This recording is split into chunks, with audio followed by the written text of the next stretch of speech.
What's going on, guys? What's going on? How much you want to make a bet Zinc will be the first one in here, man?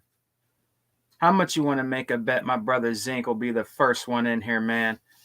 I got to do my shorts hangouts.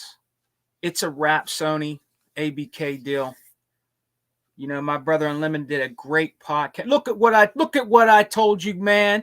Look at what I told you, that Zinc was going to be the first one in here, bro. I told you, man. I predict, and my brother Unlimited Production. What's up, brothers? Unlimited, fantastic fire podcast yesterday. I was so glad that on my lunch, I said, let me get in here with my boy. What's up, 1970 Chevy Pony? What's going on, Chrome Pony? What's going on, man? Man, that was great, man. Japan approved the Activision deal.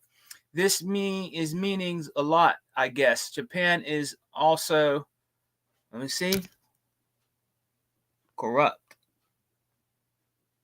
What's up, Graphic God? What's up, my brother Poseidon? What's going on, guys?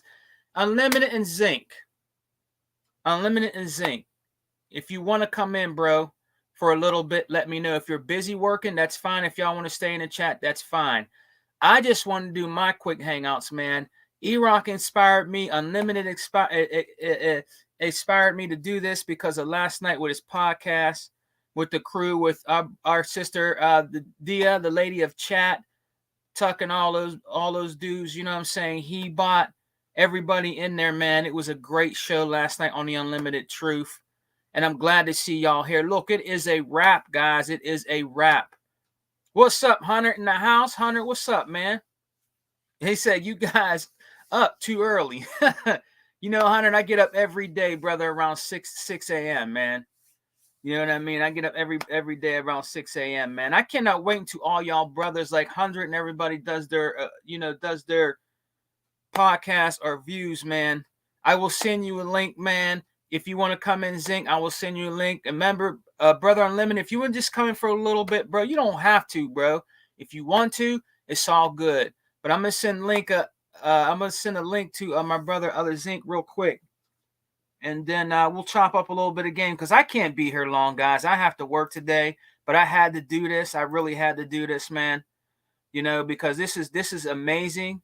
You know what I'm saying? This is wild, bro. I had to do this, man. You know, I had to do it because last night was so cool hanging out with my brother Unlimited, Dia, and he bought and Tuck. You know, it was great, man. It was great to hear everybody's perspective on what they thought, man. You know what I mean? It was fantastic. Look, things are just looking up for us, man.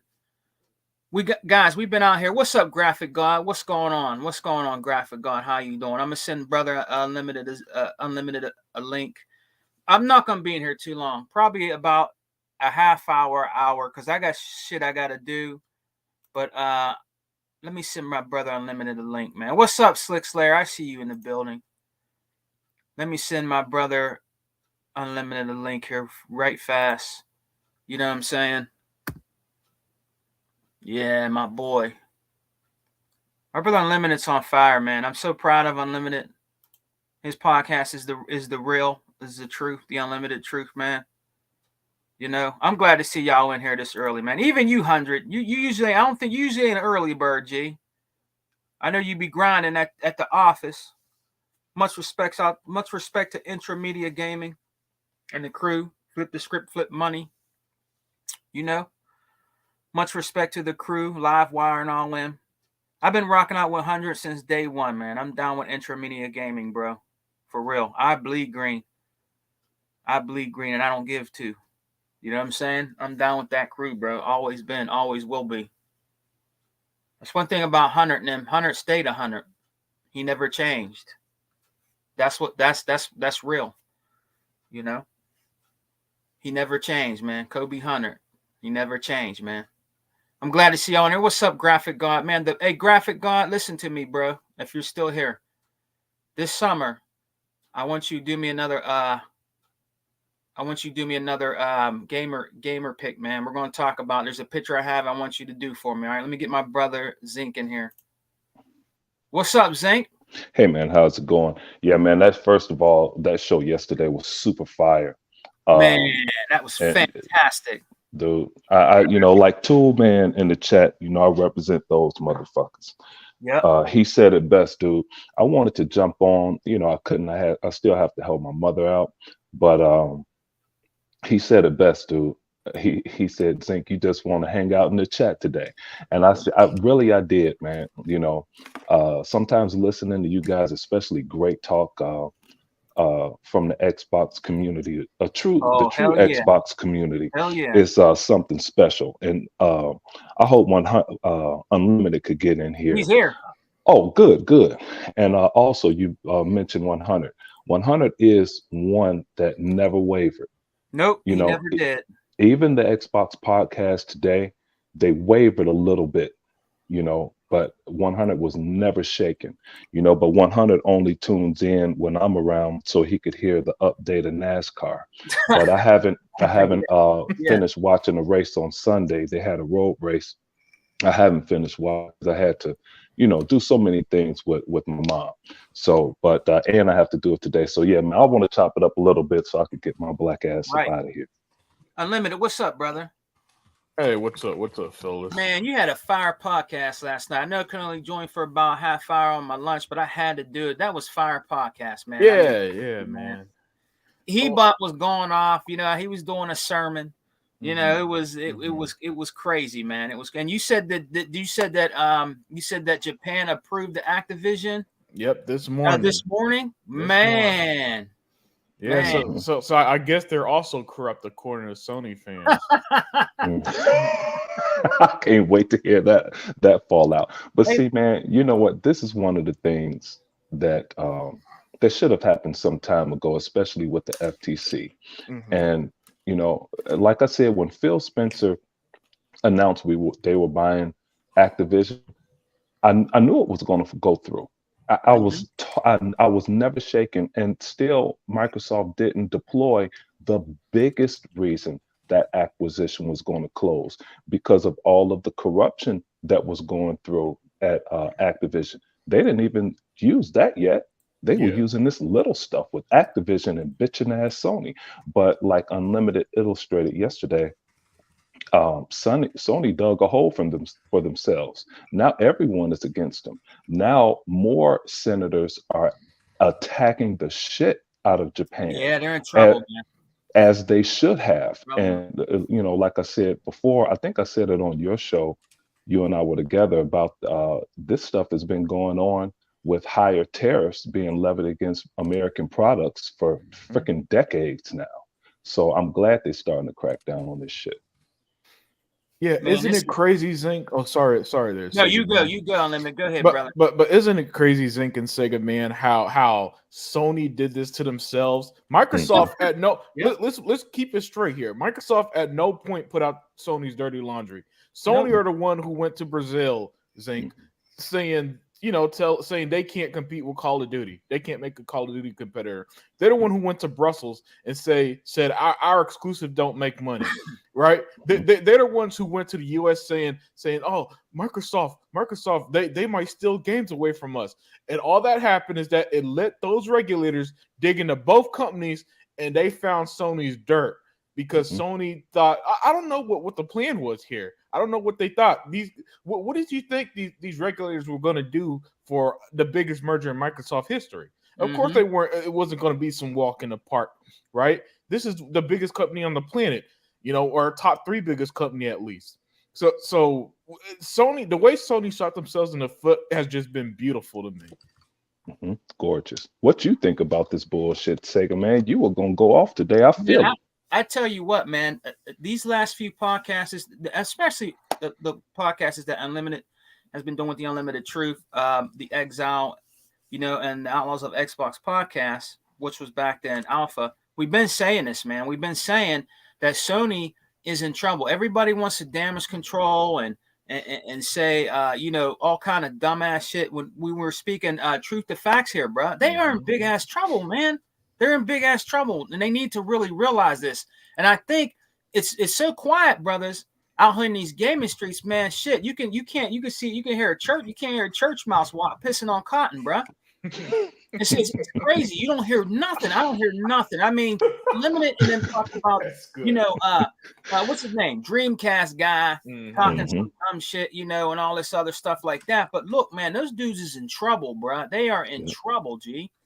Yep. It's the first mistake, like you said, Unlimited was gone to Brazil, man. That was their first mistake, bro.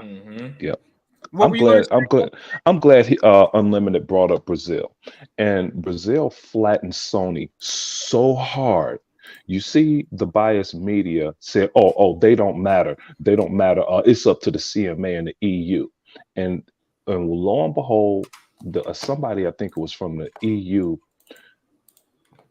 said what Brazil said. And so it eventually fell back to Brazil. But like you started off the show talking about the Xbox community, Sega man, dude, 100 show was straight fire.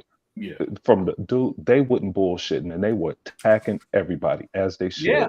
Then I listened to New Legal shit yesterday, straight attacking people. And what I have to say, what I have to say about attacking people, dude, it's like Lamar Jackson.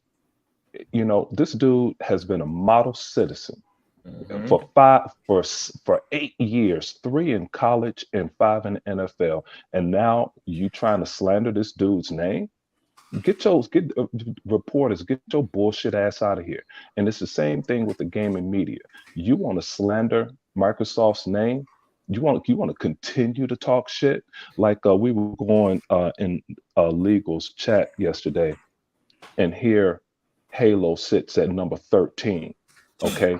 But Rand and JSA is dead, but yet they're part of the Xbox community. Right. I can't ride with shit like that. You can't go over the fence one day, back over the next, dude. Which one is it? Pick a side. I'm sick of this shit. No one ever is critical of Sony about nothing. Where does Sony go from here? This is what Flip and I talk about. And of course, we're joking. Flip and I sometimes say, hey, how are we going to save Sony? What plan do we have to do to save Sony? You can't save Sony. Sony ain't shit, and their games ain't shit either. Unlimited, man. What do you think, man? Honestly, let's be truth to fact. Where do they really go from here? Because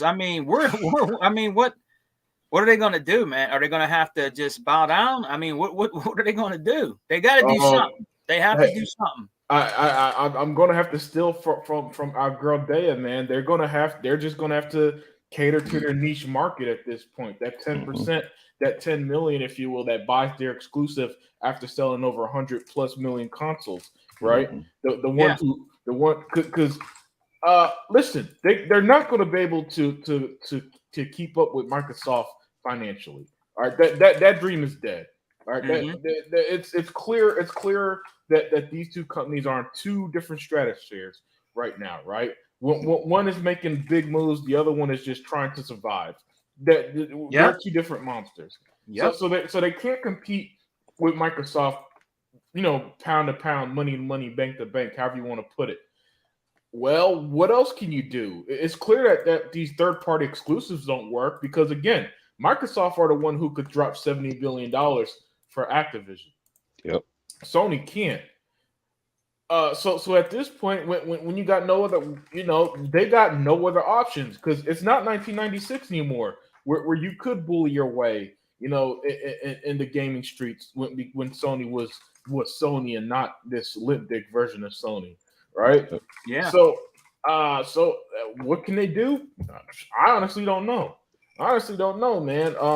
If I was working at Sony, if I was an exec at Sony, I'm putting in my resume right now. I'm about to call it quits. I'm about to jump ship before everything, before they really fall over. And I'm gonna go out. I'll go out right now when they had a quote unquote Zinc record breaking quarter. Right. Put that on my resume instead of being there when the chips all fall down. Yeah. And they become Sega 2.0. Yeah, right. It's just the truth. It's just the truth. Speaking facts, man, because that to me, I'm with Unlimited. I think that's going to happen, man. Jim Ryan, like I said yesterday on my brother's show, The Unlimited Truth, you need to pack your bags, G. You got to pack your bags, man. You got to retire. Get out while you can, man. Pack them bags up, bro. It's time to go, man. Get your toiletries and all your stuff you need. It's time to go, man. It's a wrap. It is. It's a wrap, man. It's over because they didn't look at what Microsoft did, brothers, for a long time. They were being so nice, playing nice, everything, and they look how they showed their hair. They reared their ugly head, bro. I mean, it's just a wrap for them, bro. I hate but I like the way Microsoft did it, man. You had Satya Nadella saying stuff like, "Let us compete." How about you show what do you say about Sony? How about you show them what Sony's doing or something like that? You know, they just like, hey, we gonna do our thing. Y'all since y'all regulators, how about y'all do the dirt digging? We're just gonna let the facts speak for themselves, and that's all they did. That's all they had to do. Yeah. Right. And then I want to jump on what you two just said, and then go to that senator. Hey, go to Polly Bubba, man. Look, read what Polly Bubba said, man. Let me see. Where is this at? Okay. He said, I read some people on Twitter were saying that the Japan Trade Commission said the Activision Microsoft deal won't hurt competition. And even with that being said, it's going to kill Sony. And I'm glad this is what y'all know me with the chat. I'm coming back off of Unlimited, yourself, and that senator, and it illustrates what Polly Barber just said. And Unlimited just says Sony has so much to lose.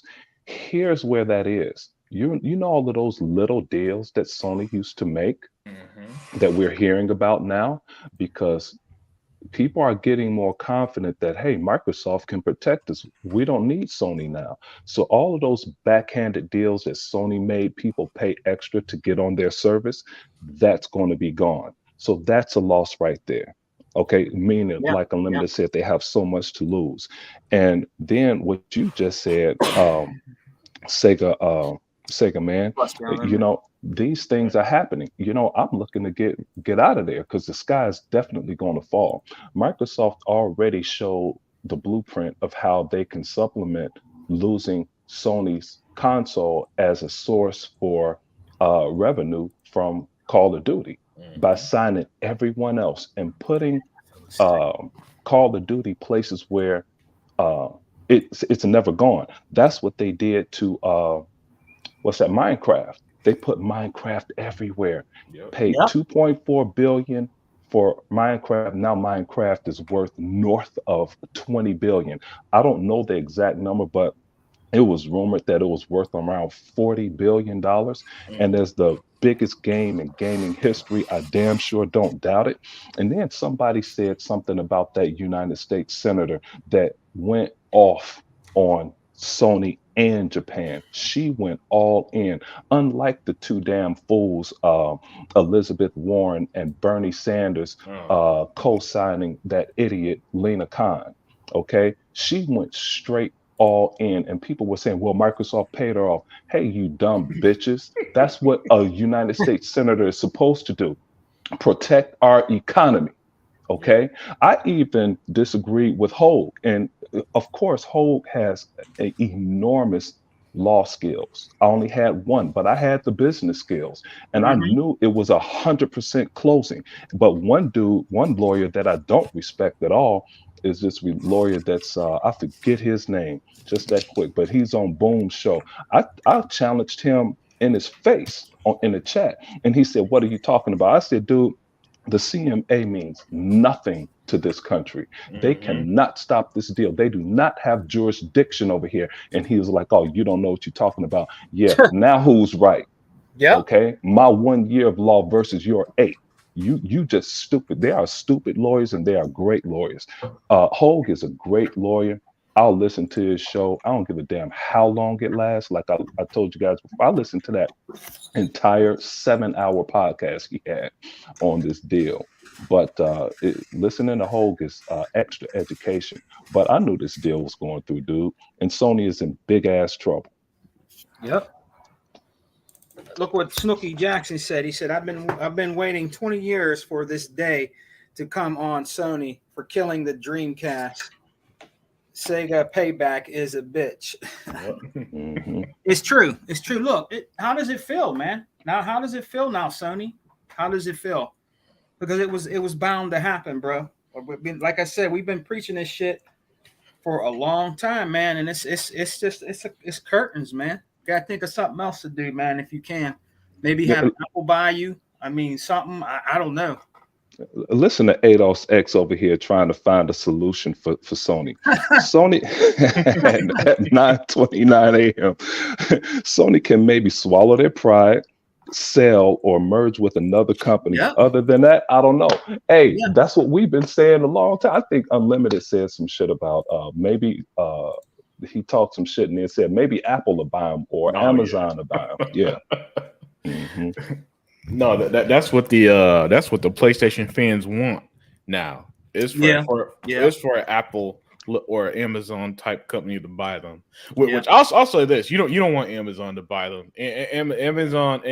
Amazon is more about quantity than quality, and people talk about Xbox is going to kill the quality of games. No. You don't pay attention to what Amazon do. They do not give a fuck about quality. They just want their foot in everything, just to have their foot in that industry. That's really it.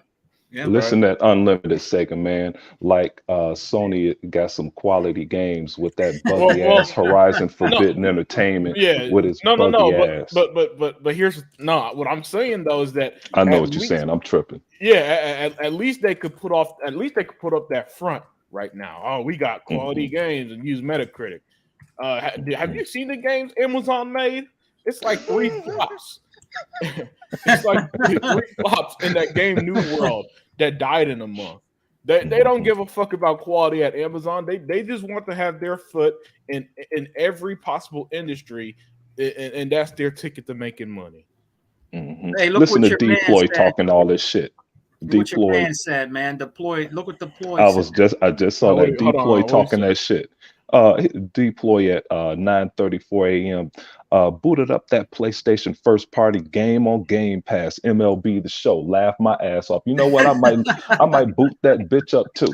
You know. Meanwhile, everybody say how great Sony is at business. Don't look like good business to me. Yeah. When they charge. Oh, and that's another thing. People saying I hate it when they say it's on both sides. Yeah. And they say, oh, these companies don't care about you. Hey, man, I know that's hard to say, but I think Microsoft care about us. You don't charge us $70 to play a baseball game. You're not going to charge us $70 to play a game like Starfield that's been in production over freaking 7 years. Mm-hmm. You know, it's been longer than 7 years. Yeah, no shit. You know, I think they give a shit about us. But what can you tell me to make? Go ahead. No, I'm saying I'm agreeing with you. I think they do give a shit about. Look at all the great stuff we got, man. I mean, look at all what they're giving us as their consumers, and that's on the ecosystem of Xbox, man. I mean, it's the best place to play right now. I mean, people, they might not agree, but it's the best place to play right now. It's the best value for your buck. There's no other company out there offering you what Microsoft is offering you when you want to get into gaming, man. Mm-hmm. It just isn't. Yep. There just isn't, man. Yeah, I gotta say, in my life, I don't think I've ever seen a company this pro-consumer ever. Not to the extent that Microsoft are. It's actually impressive. It's actually impressive how much they at least put out the perception they value the customer. You know, they'll do like $1 deals to enter in Game Pass for years. You know, they give you the rewards programs. Do you know last year I ended up having like $50 worth of gift cards just from their rewards program. Wow, unlimited. Yeah, exactly. You know, so a lot of the stuff Microsoft does, you know, you could say, oh, they don't care, they're just a business. I mean, I guess so. That's probably true to an extent, but they at least put up if they're frauds, they're the best fucking frauds in the industry. Yep. Hey, right, dude. That's a good thought. That's something good to think about. Unlimited. What company has been this pro-consumer? I guess you could say a non-for-profit giving out free aid or some shit. Mm-hmm. or free health services, but not a for-profit business. I've never seen no shit like this. I mean, you would say Chick-fil-A's services is make you feel better. Mm-hmm. But I don't know how much free shit they giving you. Yeah. That's really something to think about. This girl did a presentation on McDonald's in college, her graduating, when we all had our graduating exit presentations and papers. She did a presentation on McDonald's, and she said that 2/3 of the people working today in the United States had at one point in time worked at a McDonald's. Oh, wow. And she said that when after they say thank you, thank you, sir, have a nice day, and you do it over a period of time, that same guy or lady will come back with the business card and say, hey, I'd like for you to work for our firm, or I'd like you to work at our company. They got jobs like that from working at McDonald's because of their hospitality, and Chick-fil-A is, taking this shit and running a mile with it. And this is one of the reasons to go back to Microsoft, this is one of the reasons I stay in that organization. I bought my kids laptops for college and for high school because of the ecosystem of Microsoft. Yeah. And that will go a long ass way. It's like the affiliation that people have with Apple. It's I can't say it's the same thing because they don't provide a service like a give back that Microsoft provides. But people over on the Apple side, they do get stuck in that system and they like it. But and to go with Sony, what have they done to make you stick with their shit? Yeah, I agree. Hey, Unlimited and Zinc, I agree, man. I agree. Polly Bubba said, I will cancel my Netflix before I cancel my Game Pass. Yeah. Hey, I don't even have a Netflix, but I'm going to get one as soon as that Gears shit drop for Sega, man. And yeah, I can't wait for that, man. I can't wait. So I guess, brothers, all we got to do now is just wait for our E3. I mean, we're going to see more stuff about Sony. I believe, you'll have these dudes out here. Like, what's his name? Our boy that got killed by Michael Pachter, Justin Legary. Yeah. He'll still be damage control. And what did he say about this now? Did he say anything about this? Dude, I haven't been able to catch up on anything, man. And that's why I'm glad you guys had a show. No, he had something to say, but I didn't get to it. And I thought Unlimited was going to touch on it because it was some people crying about the Microsoft getting rid of the dollar program. But I thought, we talked about that last night. Talked about that on yesterday's show. And I loved it, but I didn't get a chance to catch up on anything, man. Been too busy. Unlimited and other Zinc. This morning, I always do my reward points. And when I turn on the Series X, I always go into the reward things in there. They're actually changing that reward thing. I think it says that they're going to do something new. They're getting rid of something, and they're going to add something to when you get the daily things with the Game Pass. I think they're getting rid of the one where you get an achievement, and then you go back in there and you can get 50 points. I think they're getting rid of that, and they're implementing something in the Game Pass. You know how you do those weekly things in there? Yeah.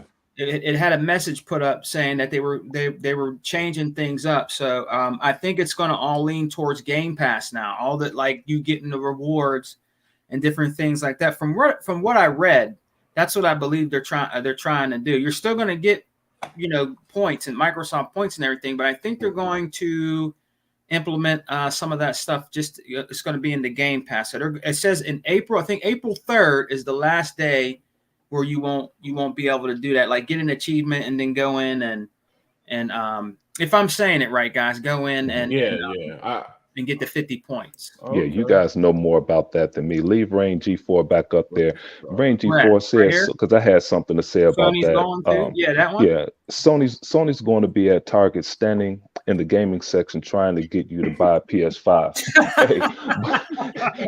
Even though that's simple and straight to the point.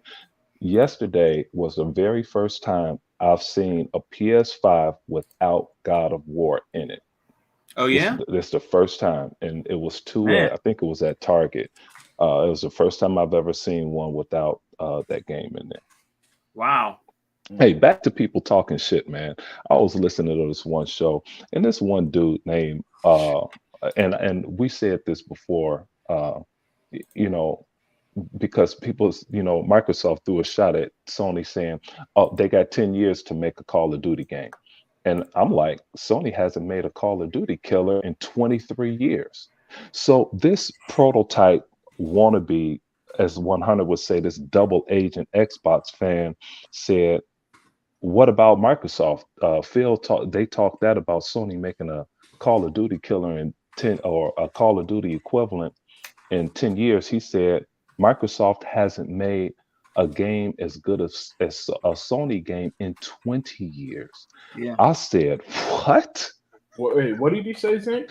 Hey, dude, exactly what he said. In 20 years, why hasn't Xbox made a game that can compete with Sony? He actually said that, this dude named Mark, but the chat lit his ass up. And I mean, they set him on fire. And the one guy in the chat, Sapo, said 343 is still around. Killzone isn't. This other dude named Curry said Xbox already has something comparable to Call of Duty.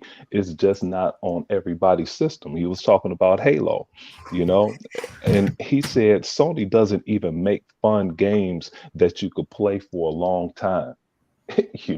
And that's what they were doing in this chat after that fool said that stupid ass shit. But of course, I didn't say a word in that chat because sometimes I don't like that show, so I ain't say shit. I was just doing like Dia says she does, just hanging around, Right.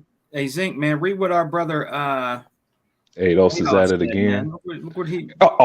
I kind of saw that at a glance. Microsoft is so far ahead of the game. Sony will have hell trying to catch up, and that's what I was saying. And, that's what I read. He's saying this. And I'm gonna stop right there before I go on. Mm-hmm. All of these people saying Xbox all of a sudden had a horrible Xbox One generation. That's the furthest thing from the truth. Okay. And what they built and what their marketing push was, what they built during the Xbox One generation is what we see today. Mm-hmm. We see there are Microsoft, those Xbox Series X server racks on all 7 continents. That's what they were building in the Xbox One generation, while everybody said they weren't competing. And even before the Xbox One X were released, Phil Spencer said this a year and a half before the Xbox One X was released. He said, we are already making the Xbox One X's successor. Yep. Okay, but yet y'all thought they were going to discontinue the Xbox generation. You're stupid. Sony is nowhere close. ADOS X he said this so perfectly. It's nothing Sony could do. And just like Jim Ryan said in Brazil Unlimited, we would be years away from creating a Game Pass that Ryan McCaffrey, Angry Joe, Destin, and all of those fools were saying, this is ridiculous. Why are we always online? Well, that's what it was. We would have had to buy one game in 2013, one game, and share it with 9 friends. Yep. But these fools abolished it. But that was good. Then he goes on to say, if it is even possible for Sony for Sony by then, Microsoft will already be further along. Sony trolling while Xbox is trailblazing, trailing while Xbox is trailblazing. That's right. Dude, they're trailblazers, dude. They lead and everybody else is following. Yep. It's over for them. And Sony and Nintendo Unlimited and Sega Man have their market, and no matter what anyone says, no matter about the 5 YouTubers that are 70 years old that love Nintendo, it's for 12 and under. Mm-hmm. That's it. Mm-hmm. That's what their target is. That's why Mario don't have to be 4K 120 frames per second. It don't have to be, because little Mark, little Timmy, little Susie, they don't give a shit about that. They can't spell 120 frames per second. They don't give a damn. Yeah. Yep. Yeah. You're absolutely right. I'll say this. It's again, Zink and Sega, man. This weird confidence the gaming world have in Sony, when Sony's literally saying stuff that like they can't compete with Game Pass, they can't make a Call of Duty competitor, they can't make a Halo killer, they can't do this, they can't do that. I don't understand why everybody else just comes out the woods and was like, oh yes they can, yes you can, Sony. No they can't. And you might be thinking, well, Microsoft said that 10 years, yeah. Of course, Microsoft's going to say that. They got a deal to approve.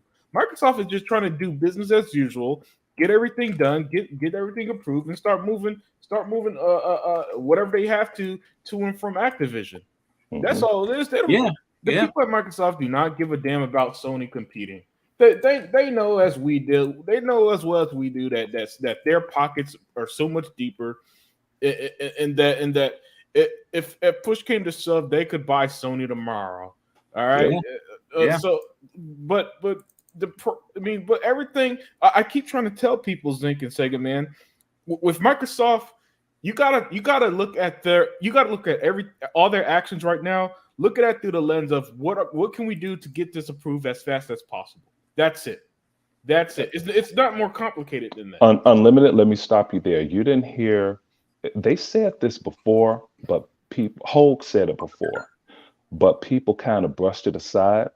He said that Hogue said this, man. I kid you not, about 7 or 8 months ago, that Microsoft really don't have to wait on their approval to sign this deal. They don't have to wait. They could sign it, and everybody else could try and sue them, and then lose. Okay, but Microsoft said in a statement. I heard it from a couple of people, but again, we knew this before, that Microsoft is going to sign the deal anyway.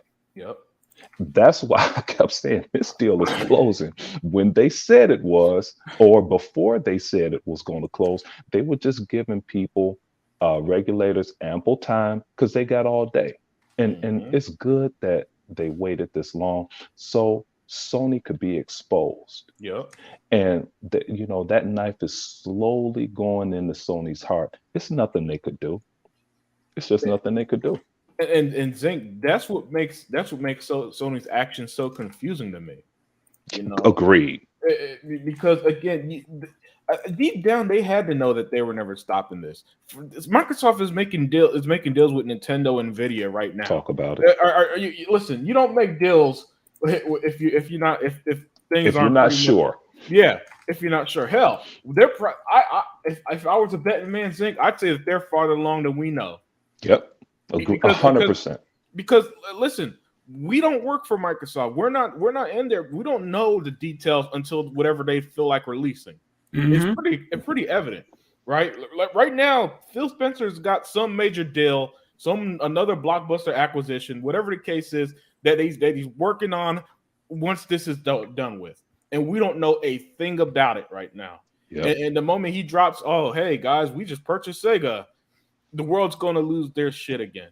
Yep. This is why I love following Unlimited, dude. This also reminds me of we talked about this before, and I said the only thing that could happen, especially when Warren Buffett became the biggest investor in Activision because he knew it was going to get sold. I said the only thing that could happen with the FTC by causing Microsoft problems, if they're trying to get themselves disbanded or reworked, okay? Or people were going to lose their job. And what happened? What did they say? More than 99 attorneys left the FTC. It's like, we're not working for you guys. And I think you guys brought that out on the podcast before. And the thing is, that goes to their reputation. This is a deal that I worked on. Oh, were you the ones that were trying to sue Microsoft and saying all of this stupid shit? No, dude, we don't want you representing our company. Go ahead, Unlimited. Yeah, no, man. You're spot on, man. Yeah, well, I mean, overall, look, man, the people at these companies, they don't make moves unless they're sure about the actions beforehand.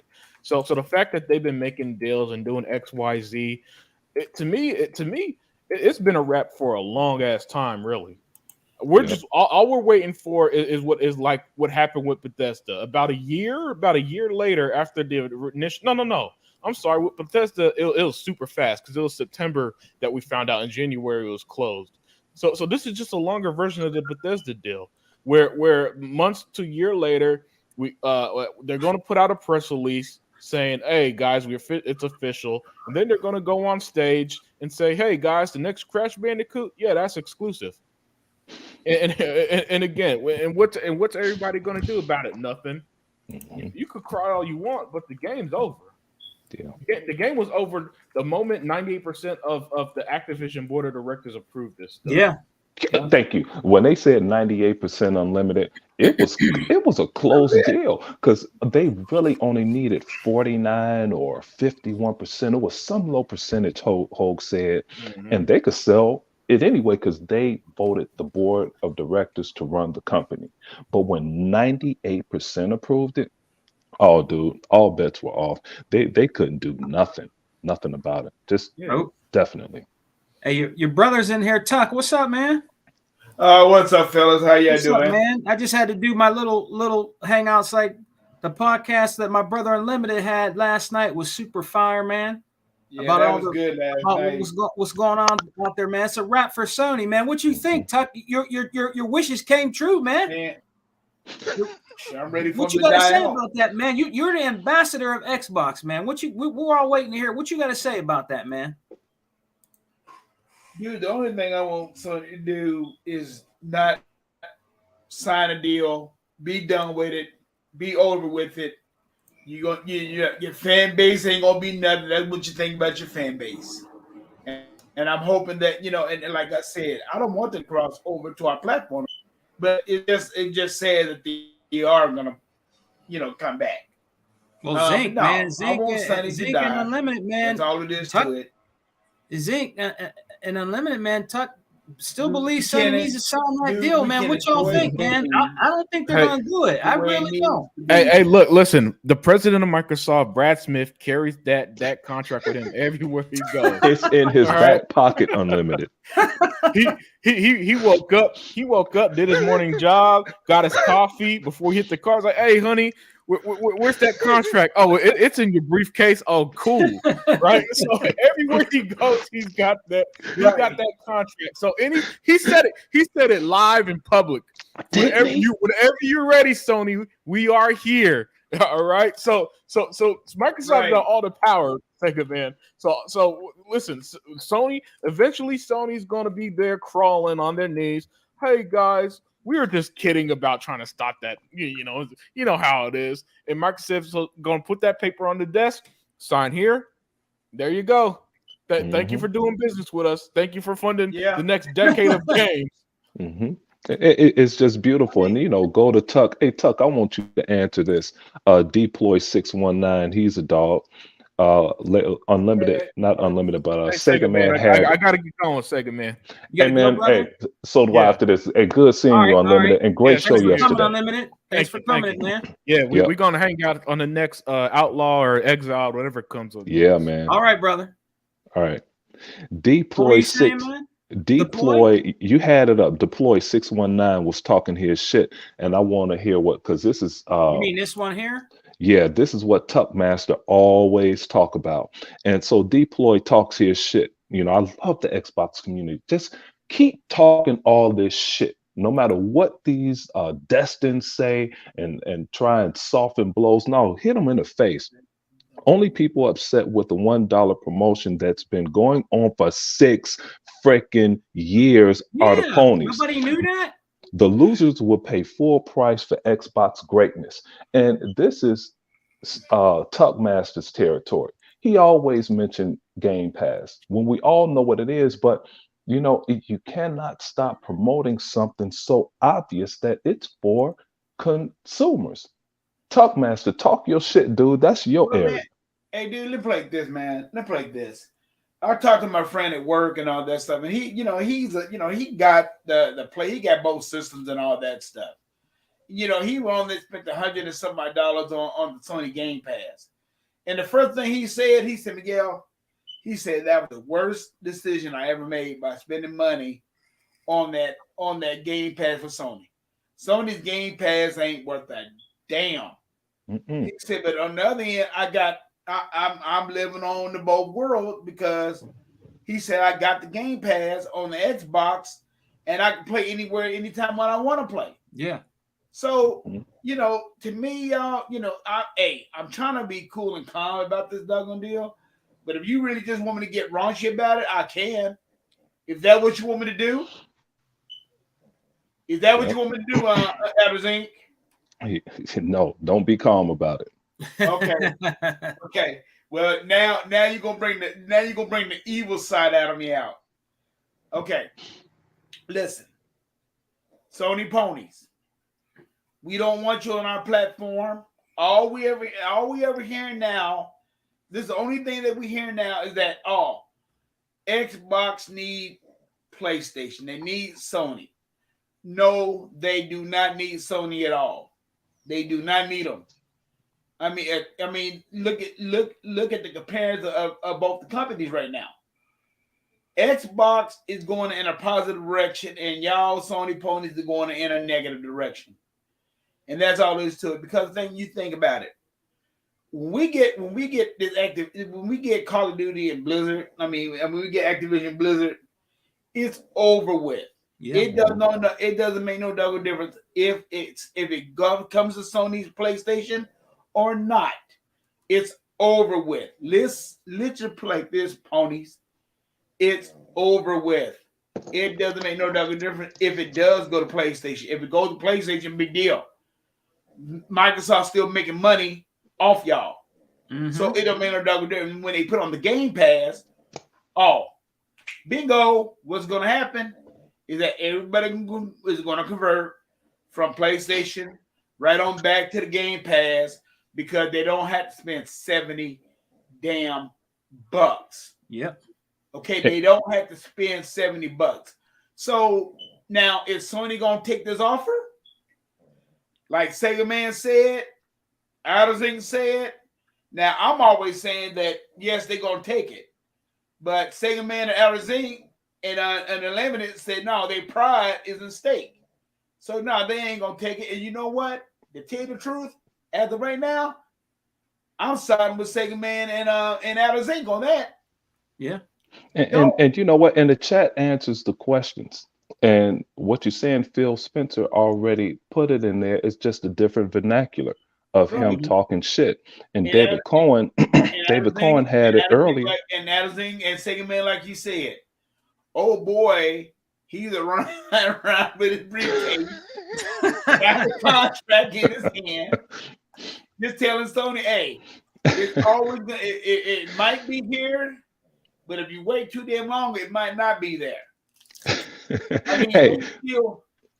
They still want the CMA to do all this stuff, but the CMA is all done. It's done now. Over with. I mean, even the Japanese has signed over. That's because they were punked by that Washington senator, and then 11 senators jumped at Japan. It was like, hey, let's hurry up and approve this damn deal and act like we should act like we didn't know Brazil approved this shit a long ass time ago. Right. Yeah, that you should have. They got scared because they know they full of shit. Right. They know they are. Yeah, and David Cohen said, talking about Tuck, it's not a big deal. Even at $15 isn't a big price. Yeah, it isn't a big price tag. Those ponies are salty about it. And then Deuce X Machado co-sign.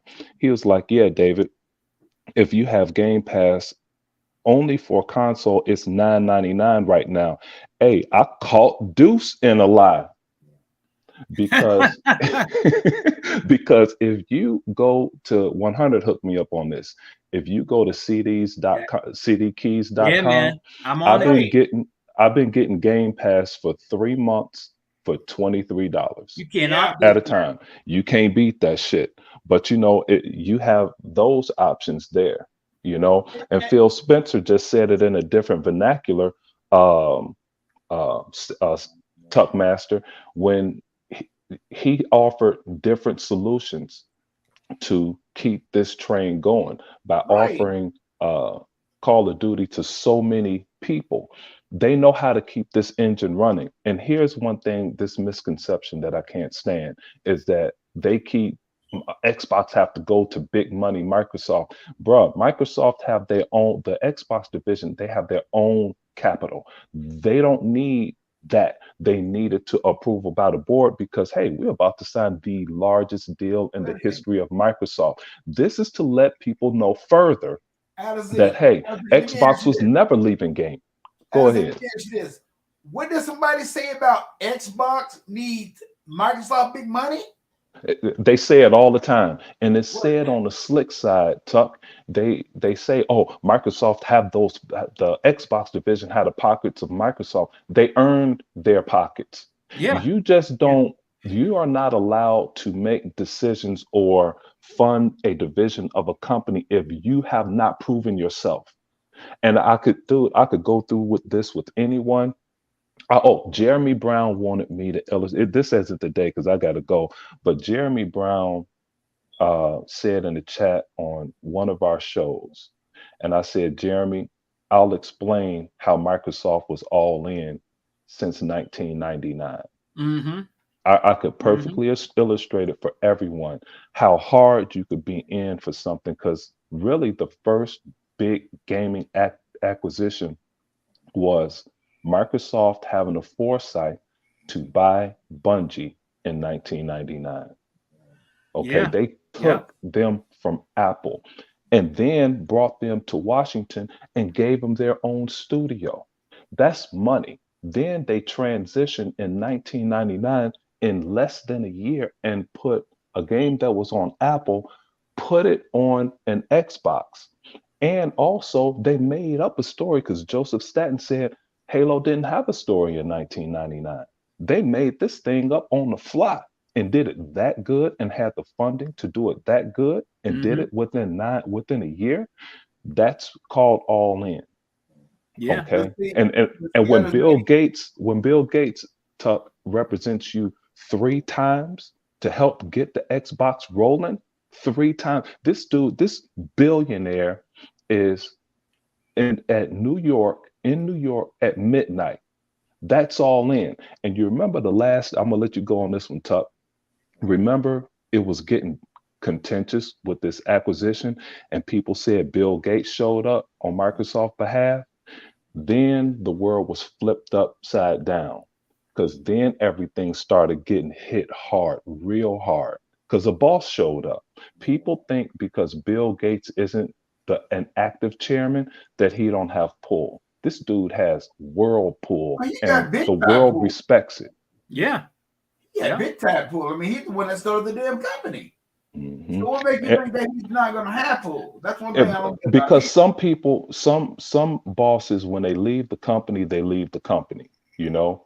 But others, creators, when they like Apple ousted Steve Jobs, and they were starting to falter, and they brought Steve Jobs, and they brought him back. Companies do stupid shit like that. You know, but Microsoft don't play games like good that. old Steve Jobs. You just can't stop. If Bill Gates is when that started all off. So, I mean, that'd be absurd if they did something like that to Bill Gates. So, they couldn't. Bill Gates he owned too many shares. They couldn't. Bill wouldn't let that happen. But he wasn't gonna go nowhere anyway, so it don't make no doggone difference. Yeah, no, that wouldn't happen to him. Yeah, he ain't gonna go nowhere. But more like what I'm trying to say, to these people who think that, okay, wait a second, the last time I checked, I think Microsoft owned Xbox. I think they own the cloud service. I think they own every identity that they got. So for a person to turn around and say that Xbox need Microsoft money, what are you talking about? They both the same. Everything is the same. Microsoft and Xbox is one identity. You can't not go nowhere without the other. So people who talk all that crap like that, man, okay, I'll put like this. It's like Talkmaster. That was perfect. That was well said. The ecosystem works with each other so hardcore, and the Xbox works with Microsoft so hard it's ridiculous. Oh And, yeah. you know, and it's through a gaming Oh yeah. console. Oh yeah. And they add a thing, and I'm going to put another one in here too. When Microsoft came out with the Xbox One, they changed the whole ecosystem right then and there from the 360, and they said what they was going to do. They want everybody to turn around and join in and have fun, and that is what everybody, and that's what Microsoft is doing.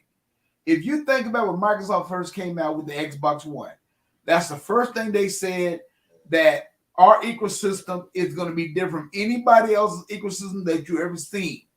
And I mean, we didn't know what they was talking about then, but we see what's going on now. So for these people to turn around and talk about this, you know what? I'm like this. The hell with you. Sony, stay in your damn place. Deal with your damn retarded ass pony people, and just not sign the damn deal. And those people go away. I mean, well, I hope they don't go. I hope they just stick with Sony. I hope they don't go away. I hope they just say, well, Sony got good exclusives. Well, that's all the hell y'all gonna have. Man, they don't even have good exclusives, dude. Hey, I'm tired of listening to that shit. Hey, Adamsing, and let me tell you right now, and what's gonna happen, and let me tell you right now, and like Sega Man, and you said, the thing about it is, Jim Ryan needed to turn around and jump ship and get the hell on out the office right now, because let me tell you, all this crap is gonna come right back on him. And if you think about this stuff real good, y'all, you think about this stuff. What has Sony done? Sony has only made what, a handful of exclusives. You know, this generation with the PS5 and the PS4, they still got to supply them on the PS4. I mean, I don't give a care how many, you know, like I told my friend, you know, like I told these people at work, I don't give a care how many consoles they got out there. Software sales. Microsoft is about to dominate the market. When they get this acquisition right here, they're gonna dominate it. And the sweet thing about it is, we know that since day one of man came out and said that Call of Duty is 17% of their market, how many of them games gonna go away when that money is not flying? When that money's not flying to them. Mm-hmm. I mean, I'm just being serious. When they lose that money, shit, man, please. I mean, I can understand they want to fight for it and all that, and I don't blame them. But there's come a time and place, man. You guys are like, the hell with it, just give up and be done with it. But the ponies, you know, they don't want to give up on it. They still want to stay, but they believe it. But they believe it, Sonny, and all that stuff. And they got a VR system that's not worth a damn. I mean, I've not really heard about what the sale points are right now, but I know it's not selling that good. It's expensive. It can't be. It's too damn expensive. It's too expensive. Think about it. They stopped talking about it. Yep. Nobody's even talking. That shit just dropped. And like the Rain G4, you had Rain up here. I'm tired of hearing Microsoft needs Sony. Microsoft has been the ones innovating since the OG Xbox. That's right. And they have. And that's one of the things I was saying. That is true. Know, I don't want people to think. I like I always say, man. I actually love gaming. If Sony had something that was great, I'd say it. But go through their games. Horizon Forbidden Entertainment, it does nothing new. It is not 4K 60. People say how great it looks. You can't play the game for 5 minutes without seeing a damn cutscene. You talk about innovation like Rain G4 brought up. They have a grapple hook where you could only use it in specific places versus Halo, where you can use that grapple hook damn near on 98% of the game. That's innovation. And, you know, I'm scrolling down the chat. I saw the realest one jumped in here. They had a super podcast yesterday where they were just straight talking shit, you know, and it was factual shit. Some new dude jumped in there that I never heard before. Some beast dude. He was knocking people the fuck out. Man, you know, and that's I probably use that as I was playing Halo the other day. Somebody took a grapple hook and threw me out the damn ship. Dude, it's ridiculous. But you know, and then we could keep going. Like I blew up New Legal's podcast yesterday. You know, people are always talking about what Sony has, but they started talking about what they don't have and what games are dead. I rattled off about 8 games that people used to hype up that are gone from Sony, you know, but nobody wants to talk about this shit. You know, none of these fake ass reporters, they don't want to say a damn thing, you know. But I'm glad there are podcasts out here that hit straight. And you could even go to Yeah. God of War. God of War used the exact same fighting mechanics from 2018. Nobody says anything about this shit. Then you could go to Gran Turismo, the third game they released last year that Sony got applauded for. Gran Turismo only online. How do you, we keep saying this, how do you bring out a game in 2022 where your newest car is a 2018 Camaro? How do you do this shit? And don't get, dude, that's not something that should be critically acclaimed and get an 87. That's why Metacritic ain't shit. I don't give these dudes no credibility because to me, that's where the fanboy shit is. And here you have like tomorrow, Forza is about to show you what we're talking about. They're bringing out this new DLC that's only going to be on the Series X of consoles. That's it. Okay, so you're gonna see the power of that. And I guess E-Rock misunderstood what Sega Man and I were talking about. We know Unreal Engine is gonna bring some new shit, but Oh what yeah. Sega Oh, Man yeah. and I Oh, are yeah. talking about, they're sleeping on what we have today. We Man. see a prelude to what is coming. We know that that Snowbound stage is the most magnificent shit you're gonna see today. But tomorrow's Snowbound stage on Unreal 5 is gonna be freaking wicked. Okay. But people, I can't wait to one of these days, all of us jump on and allow Sega Man and I to carry 3 other people through Horde on Insane so people can Yeah, see man. what the hell we Yeah. talking about. Because it's a reason I play Gears because it's a different experience and you see shit that just don't happen in games today, especially on a game that that's on multi consoles because they don't use the capacity of the Xbox. What's up, dear? Way to jump in here. But Hey anyway, man, go ahead. look what your brother Unlimited said, man. What he taught? Where is he at? I got him up. Oh, let's see, find him. Zinc, when we say Sony has good exclusives, we're only quoting people. Of course, we only quoting jokers talking all this shit and people co-sign. We know games like Horizon Forbidden Entertainment are terrible. And but people want to call me a bot for saying that. Why don't you show me some damn gameplay, not a fucking movie? Show me the gameplay you're speaking of. Because that's all I want to see is the gameplay, dude. Show me how you get there. Show me why I'm playing some great shit. Show me Yeah. why. Yeah. You know. Yeah. Oh, and hey, and I was going to say, I'm glad E-Rock jumped in here.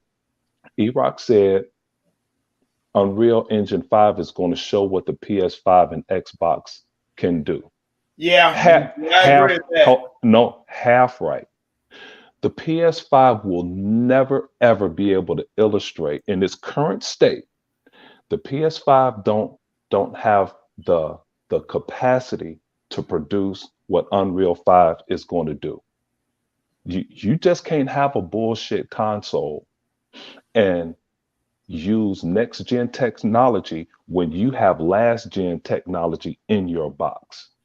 Sony can't even produce a game 4K 60 frames per second lock. They can't do it. They will never be able to do it. But yet people want to try and throw us off and say Xbox has to come out with a new console along with Sony. No, they don't. They don't have Sony don't have the money, the research and development dollars to bring a console over the level that the Xbox Series X is at right now. Now, y'all remember this day. I'm saying this shit in March of 2023. That PS5 ain't shit. Everybody was talking how great it is. It It's isn't. not. It's Dude, not. it's literally a PS4 Pro. That's all that shit is, dude. That is not next gen technology. That is not ARDNA 2. They're I going to mean, have to bring a new console out in order to illustrate what Unreal 5 is going to do here. And here's the separation. When you see what Gears is, when you see what this Hellblade 2 is, with the help of the coalition using Unreal, you're going to see some shit. But the only time you're going to see the PS5 flourish and be on the same level as the Xbox Series consoles is when it's a multi-plat developer holding back the console. But Gears is not going to hold back using Unreal 5. That shit going to blow our head completely off. But it's going to be them that do it. I think, let me tell you right now, I think those days are over. I think those days are over for them holding back, because I think people are seeing what's going I sent you a Sony. link, Dia. I think people see what's going on with Sony. I did. I sent Dia a link. They know Sony is They know Sony is the big bully. They know they the big bully, and the big bully's going to get slapped in the face. Mm-hmm. I think all that stuff is because the developers is out here to make money. Hey man, send E-Rock a link. He just cussed us out. And I'm serious. These developers out here to make money, man. these developers are not out here to lose money. Look what's going on with Square Enix, man. Hey, Tuck, man. Sorry to interrupt you, man, but Deploy just said some shit I didn't know. This is why I like to chat. Okay, we're not gonna get this from who's not here. Hebot. We're not gonna get this from Hebot's boy. Is here, but he left. He'll be back. Okay, good. Well, his ass ain't here now, so we're gonna blame this shit on him. Hebot's boy Paul Tassi wouldn't tell us what Deploy just told us. Horizon Forbidden West DLC requires you to have finished the game before you can play it. How you gonna finish that boring ass game? You're not. I want to see somebody do that shit. Unlimited jumps in here. Xbox losing Final Fantasy means nothing. They have 50 other RPGs to replace it. Back to what I was saying about Unreal 5 blowing the head off of Xbox series of consoles. Isn't the new Final Fantasy game only on the PS5? Or isn't that game isn't it 4K 30 and 1080p 60? That's not next gen, dude. The Xbox One X could do that. So why is that game performing so low? You know? Yeah, man. I sent Dea, I sent you a link again if you got it, and then Tuck, can you send our brother E-Rock a link? We got E-Rock right there. These guys talking some shit here in the chat, E-Rock dude. right here. And like Pal Trax is saying, this is what I like to hear, man. I don't want no softball shit. Pal Trax before E jump in here. Pal Trax talking this shit. Frankly, Square deserves everything they get at this point, and they do. Fuck them, dude. They deserve all of this smoke, and they need to get 100% of it. What's up, E-Rock? Hey, what's going on, y'all? What's going on, man? Hey, I know it's kind of early, man, but what's up? Man, look, it's never too early. Look, man. First of all, Sega, man, thanks for my birthday gift. It's much appreciated, brother. I got more coming to you, man. Even though it's not my birthday till Saturday, man, it's appreciated. I got a couple more dropping to you, my brother. Well, welcome to the 54 club, E-Rock. Hey, man, I wear it proudly, man. I don't dye my gray or nothing. But yo, man, listen, man. But with that out of the way, man, I got to put everybody on blast. I see how things is, man. You know what I mean? I helped start all of this shit with the Exile podcast. These niggas. Now it's one thing to miss Sega Forever's fucking Insomniac podcast, because he goes on at 5:45 a.m. in the morning, right? That podcast starts at fucking 11 a.m. Eastern and ends at motherfucking 9 a.m. Central and Mountain. So I can't. Yeah. But, I told Tuckmaster, look, I could have always been in the fucking what I forgot the name of his podcast, the Lions Den. But that nigga, he go on at the spur of the moment. He be doing podcasts in his bathroom at work. But you know, I can excuse all that. But for my fucking boy Tone to fucking do a podcast and not send me a link, I'm trying to get that part together. That's a bit too much, man. That's a bit too much. Well, hey, E-Rock, in defense of Sega, man, he didn't send a link to anybody. Honest to goodness truth, dude. I was just about to cut my hair so I could go and help my mother. And I looked down at my phone and Sega Man had a countdown. I was like, let me go ahead and say what's up. And then he invited us in, and I've been sitting down ever since. So I'm not gonna cut my hair, you know. But it wasn't, and it was, you have to catch Sega Man. You know, he a sneaky motherfucker. Yeah. And Zeke, we just met him, and he be in all the podcasts. I'm like, wait a minute, one of these niggas start a fucking podcast and then send me a link. Hey, Dia, they're giving it to me. I'm trying to get brother E-Rock in there, but I got it. He's giving it to me, man. And look at Dia. She's mad at Sega Man. Sega Man is neglecting Dia after he found Dia. Hell no, I would never neglect Dia, man. Hey, man. Hey, but you know what, man? These are our boys, man. You gotta take the good. You gotta take the good and the bad, mostly the bad. But I just wanted to come in here, man, and just like, yo, man, this is great. Yo, E-Rock, man. Hey, man, I remember that yesterday night. I went on for a little bit. It was a fire podcast. I was at work, but I had to support my brothers. I got to support my brothers. But man, is it finally Is it finally time for you to celebrate? Everyone get to our the lady of chat, Miss Dia. Is it finally a wrap, bruh, for Sony? Is it a wrap, G? Is it already? Are they done, E? First of all, with all due respect, I love Dia, but Dia gotta wait because it took me 9 hours to get in here. You know, after they sent the link through. Matter of fact, you know what? Some don't even send me the link anymore, Dia. Like somehow Unlimited Production had the link, and that dude's in Texas. So, But anyway, you know, these dudes is close to. My man Tone live in Pittsburgh. He's 200 miles from me and can't send the link through the fucking internet. But anyway, before we crack it, it's his birthday week. He gotta get. Go ahead, E. Go ahead. Oh man, you're gonna get it all this month, brother. But look, man, this is just. I'm loving every second of this. And he of all people, he should be in a celebratory mode the most, because nobody in the past 26 years or 27 years has fought the battle against PlayStation as hard as him. He wasn't like me. I was a PlayStation devotee at one time. Yes, I had PlayStation 1. PlayStation 1 was the shit. Still don't know why I traded it in for a fucking N64, one of the worst mistakes ever. All they had was a couple of great games, a couple of great wrestling games, GoldenEye and Zelda maybe, but other than that, the N64 was all hype, no delivery. But I had PlayStation 2. We all had to get a PS2. Can you guys hear me clearly? Absolutely. We all had to get a PS2 after Sega was fucked over by the media, fucked over by Sega Japan, fucked over by Sony. So I had PS2. I enjoyed it. I had to get a PS1, E-Rock, because they were the only ones that had the Madden. We had to play our Madden League. That's right.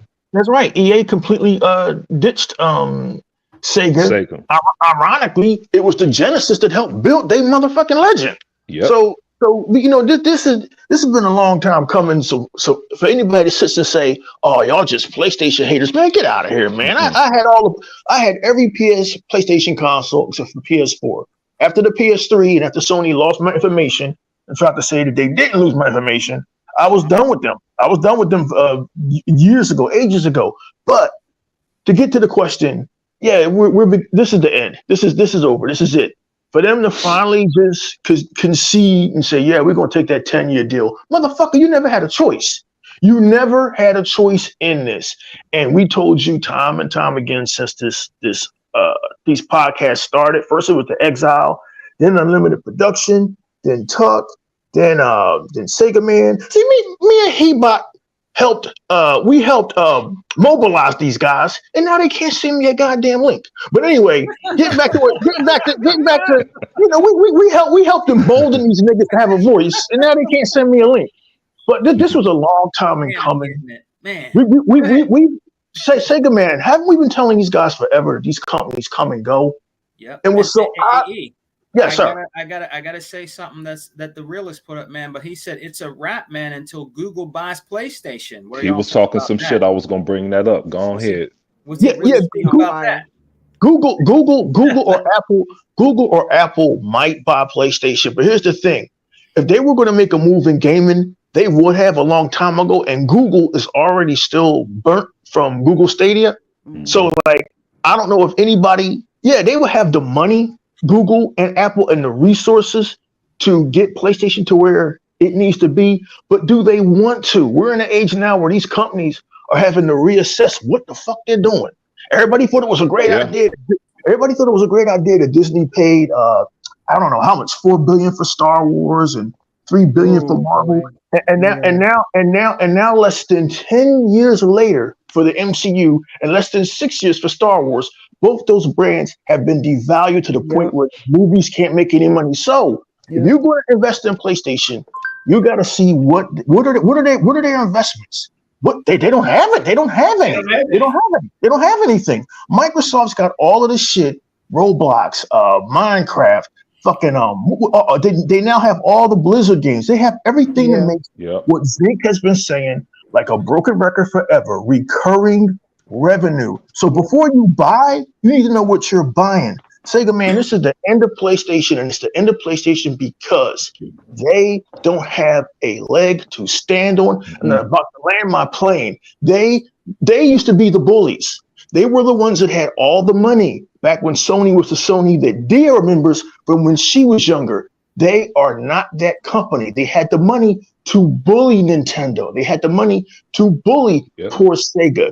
They finally met a company they can't bully. A $48 billion company cannot bully a $2 trillion company. So you've seen the results. They themselves now are in the position that Sega was in 23 years ago. They're in the same position. They don't have the money to fight back this giant. And so now the CMA over in the UK has said, you know what? You open this can of worms. So we looked into these findings and found that Xbox and Microsoft buying Activision will have no impact on the gaming frontier here in your stomping grounds, the United Kingdom. This shit is over. Somebody start playing the bagpipes. Get the fuel engines ready. It's a wrap. Good night. Good evening. Dia, your turn. Wow, I can't follow that. That's like unbelievable. Hey, you did good on that one, man. Yeah, that was good on that one. Well, Miss Dia, the first lady of chat, what do you think? I mean, we heard our brother E-Rock. I mean, do you honestly think it's honestly a wrap for them? Is it their time to go? What you think, Dia? Well, like I told Hebot, congratulations, E-Rock. I know you've been saying this for a long time, and I know it feels good to be validated. And it's something for you to be able to see and witness this with your own eyes, something that people have doubted you and have tried to say that, oh, you just a bot. But now everything you guys have said has come to fruition. So congratulations on that. And I also want to say, yes, Sony was far worse than I thought. This is why I thought they were smarter as a business and that they had contingencies in place. But when I realized the whole thing that broke me was when I realized that they were relying on COD to fund their first party games. Yeah. That stunned me because even though Microsoft may have been in a position where they got a little burned, they didn't put all their eggs in that basket. They had Halo to fall back on. Gears, they had Forza, they had other games that they continue to maintain. That's not what Sony did. They're in a very dangerous position. And on top of that, Microsoft has always innovated and tried to look forward thinking. So they always had plans for the future. Sony doesn't have that. They don't have anything. They're just playing catch up right now. And it's too late. They're not catching up with Xbox. They're not going to catch up. I'll put it this way. Google, I think E-Rock is right. Google is, if they wanted to get in and just buy up everything, they could, but that's not enough. Microsoft just doesn't use money to just buy whatever they can buy because they would have bought Crystal Dynamics instead of just working with them, right? Okay.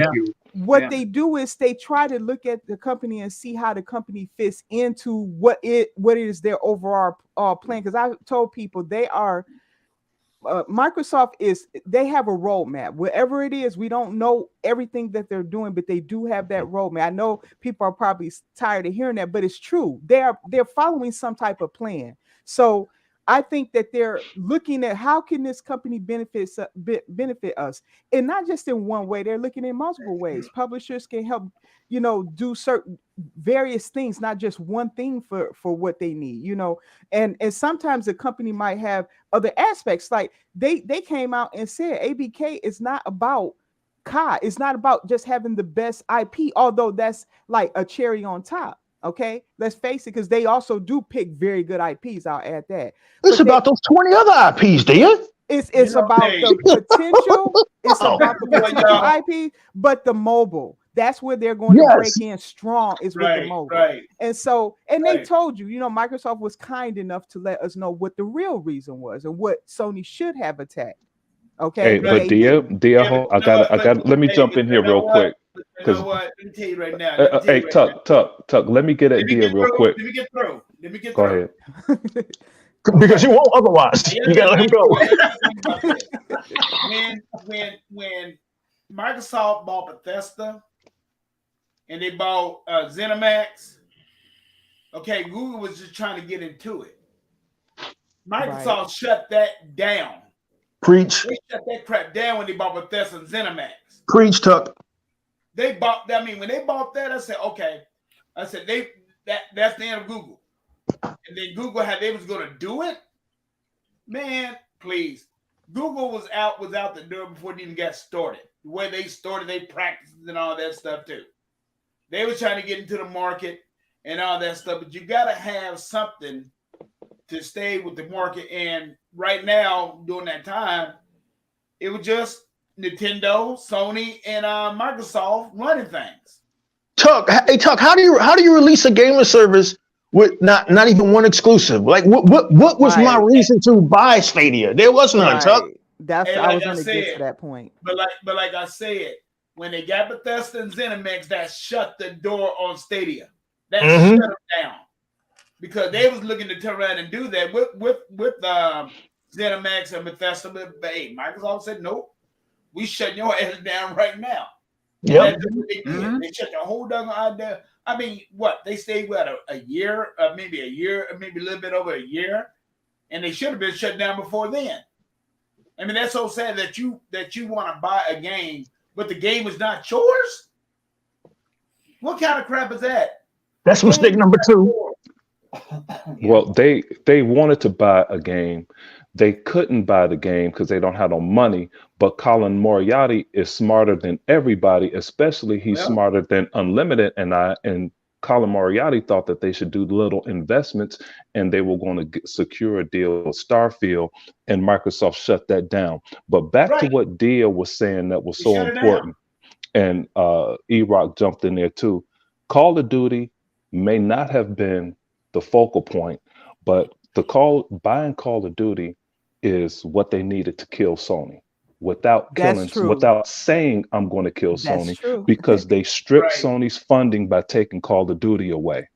Then, and what I'm saying by taking it away, Sony got extra funding under the table from the Call of Duty deal, and Microsoft just took that away and said, you're going to pay us 70%. Then the mobile portion is the future business that these motherfuckers keep talking about. Oh, I can't say that while Dia's in here.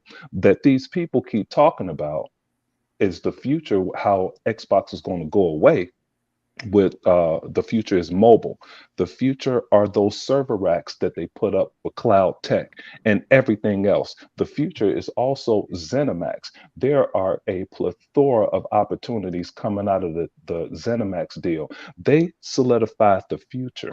Meanwhile, they killed Sony in the process without saying, I'm going to kill you, Sony. Go back, Dia. Go back to what you were saying. I wanted to say that while you were just you brought out the point that I was about to go to, is that I've said this before, just not as well as you said that, is that I believe that Xbox had targeted PlayStation. I know that's controversial, but I do believe that the moves that they have taken takes care of two things for them. They always seem to get two good deals out of whatever they do.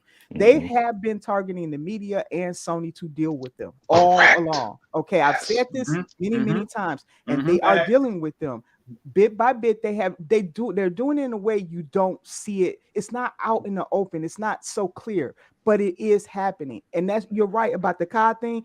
I think Microsoft knew everything about COD. At first I didn't think they did until you said, Zink, that they did know all about that. They probably did. They probably did find out that Sony was stupid enough to put everything on COD's shoulder so they can keep moving ahead. And I didn't know that, but they did. Now, I think they probably had in mind. Now, would they have targeted COD on their own? Probably eventually. I just think they knew that Sony couldn't buy them.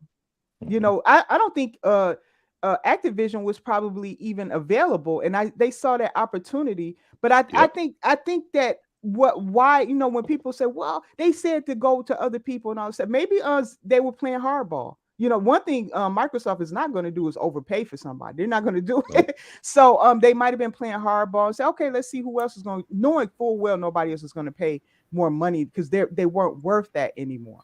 Okay, they had to understand that. You know, once they understood they didn't have a market out there, then they came back to Microsoft, and Microsoft, okay, now we'll do it for that price. But I think they saw, okay, it's a potential we can also deal with Sony as well, not to necessarily kill them, but to prevent them from to prevent them from being any threat moving forward. That's what I believe. It's like when I say wound, Iraq, I mean like if a cheetah's legs aren't good, that cheetah is going to die. It's not fast anymore. This isn't a wound. It's not going to overpower you, so it's going to die eventually. But there's wounds, and then there's flat out beheading. This is a beheading. This is a rap. Listen. I believe everybody assumes that Microsoft is this dumb company, right? And the Xbox is this dumb brand. You don't get worth $675 billion being dumb. As Dia said, Microsoft has known all about the inner workings of Activision and Call of Duty, because Call of Duty would not exist if Call of Duty 2 had not been a huge seller and one of the first major titles to be sold on the Xbox 360. The Xbox 360 built the legend of Call of Duty, right? And we all know the only reason why it left. The only reason why it left was because of all of those deals with PlayStation in the last generation and that $400 price tag. But man, eventually everything in gaming turns around. And what makes this so much better, guys, what makes this so much better, see, you know, Dia, she's being a very decent woman and having dignity about this. Tuck is showing dignity this morning, and my man Sega Man is showing restraint this morning. I, however, am not going to show restraint. Dia, they talk. Excuse my. I don't expect them to. Go ahead, E. Dia, excuse my language. These people in the media and these Sony PlayStation fanboys and these people that turned against us talked mad shit for 10 years. For a decade, they talked mad shit. Sure did. Xbox has no games. 1080p. Well, hold on, Dia. There's more. Xbox needs to do better. Xbox needs to get some games. Xbox needs to compete. What's Xbox going to do? Oh, marketing. We got Spider-Man. They don't have no marketing. They don't have no commercials. What's Xbox going to do? It has been, like Dia said in a podcast a few weeks ago, death by 1,000 cuts. First, they cut all of the fat, which I didn't agree with because I don't know business. But I'm learning after the death of WCW and all of these companies, I'm learning. And Phil Spencer did shit that I didn't agree with, man. He got rid of Lionhead Studios, liquidated them. He got rid of Scalebound, which I didn't give a shit about. Phil Spencer made an announcement. We're not doing any third-party marketing deals or no time exclusivity. And everybody was like, "Oh, Xbox is going to die. Xbox is going to die." Out of the gaming. They're getting out of gaming. Look at them. Yep. And then in 2017, they introduced Game Pass, and I was hyped. I was hyped to have all backwards compatibility and all these extra games to play. But slowly, Game Pass started getting this momentum and becoming this monster. and started turning the media around, and Forbes, and it's being covered by Time Magazine, and everybody's like, yo, we have the Netflix of gaming here. It was death by 1,000 cuts. But the real death came when the Xbox Series X and S was introduced, and Xbox said, we will have no problem securing silicone. We will have no problem getting these boxes out. There was a little bit of demand at first, but once the supply grew to the demand, you don't see anybody having trouble getting the Xbox Series X or S. Now you don't see that shit at all. These guys beat Sony on silicone, and furthermore, they beat them on having a killer app. A gaming platform where for $15 a month you can have everything. But the real death blow, as Dia said, death by 1,000 cups came with that ZeniMax Bethesda purchase. That was the beginning of the end for Sony, because now all your exclusives didn't matter because we got Doom, we got Wolfenstein, we got all of that shit. We got the new Indiana Jones game. But now the big fear came when Activision went knocking on doors. You all heard the knock. Bobby Kotick and slapped a couple of women, so we got no choice. We got to sell this company. Will one of y'all please give us $80 trillion? hey, E-Rock, let me explain. Dia said 1,000 cuts. Let me illustrate one additional cut that was amongst that 1,000. Microsoft caused Sony to overpay, to spend extra money just to keep games off Game Pass. Imagine that. So they're slowly depleting all of their money by making these little deals. Hey man, you can't have this game on Game Pass either. Hey, Square Enix, we want to keep some more Final Fantasy games away. We'll pay you for that. Then they had to pay over an extra to stop a deal that they were going to lose anyway by going to that freaking island E-Rock keep talking about. Karen Island. So it's always they're losing a death by 1,000 cuts, dude. And these are all little bitty cuts. Also going towards Hebot, like the smaller games. That indie developer that came out against Sony and said, our games, we have to pay a little bit more. We lose a lot dealing with Sony, and then our game sells more on Xbox. You know, so another one of those cuts, you know, just a little bit at a time, but eventually all of those little cuts are gonna add the fuck up. And those tactics that you mentioned that they used against Microsoft, and they were very brutal tactics. It's just business. It's just business, everybody. What is happening, what you're seeing is just business. That Sony did everything they could to keep American products off a Japanese shelf from 1997 to damn near 2014. It's just business. It's just business. What others said that they paid extra money to keep games off of Game Pass and off of Xbox. It's just business. These are the tactics that Sony used forever to bury Sega and to bury their adversaries. But there's never been an adversary that had $80 billion sitting around like lint in the back of their fucking sofa. So when Activision went shopping around, I'm sure they went to Apple, one of the most powerful companies on the planet. Apple said, no, man, we can't. That'd be like WWE selling themselves to AEW. Y'all can't even manage the shit y'all got. How the fuck you going to manage this monster? So how the fuck was Apple, one of the most proficient and prolific software companies on the planet, going to handle Activision? That's an excellent point. That's a really excellent point. So they went to Google. Hey, Google, man, you got $80 billion sitting around. Man, of course we got. That's lint in our back pocket. But wait a minute. We didn't have the resources to run Stadia. How the fuck are we going to run Activision? Exactly. A company that's been around since 1979, I believe. How are we going to run Activision? Activision is a monster. It's a beast. There was only one choice. Only one company who, while E-Rock X and everybody was sleeping, Xbox is great. They're fantastic. And I think Phil Spencer isn't aggressive enough. Phil Spencer made a liar out of me about 1,000 times. So right about now, I can't speak any more about him, Sarah Bond, or any of their team, because they have demonstrated a business acumen that I've never seen before. Unprecedented. While Sony was playing checkers, these motherfuckers, excuse my French, was playing chess, right? And So Google only had, who were they going to sell to? There was That's a nobody. good point. Disney wasn't getting into gaming. They got enough Amazon problems. wasn't doing it.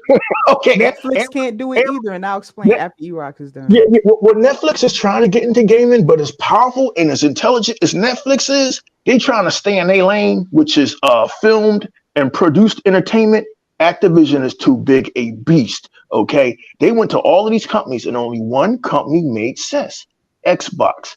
Xbox and Microsoft are going to buy Activision, see what works, see what doesn't work, see what entrenched management stays and needs to go, Bobby Kotick. But yet they're going to let Activision have their anonymity to run without Microsoft breathing over their shoulders. Exactly. And it keeps the Activision incredible list of IPs under one umbrella. Sure. Hey, Nintendo, you want to sign a deal so we can put Activision games on your platform? Nintendo, the stodgy old Japanese leadership there, knew what time it was. It says, yeah, we'll sign the deal.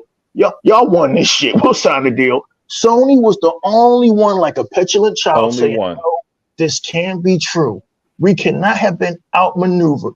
But as the new legal has always said, big bank beats little bank. So eventually, all the chickens came home to roost. When Sony went down to Brazil, they told on Microsoft, but they kind of told on themselves. Yes, they because did. now everybody wanted to investigate Sony.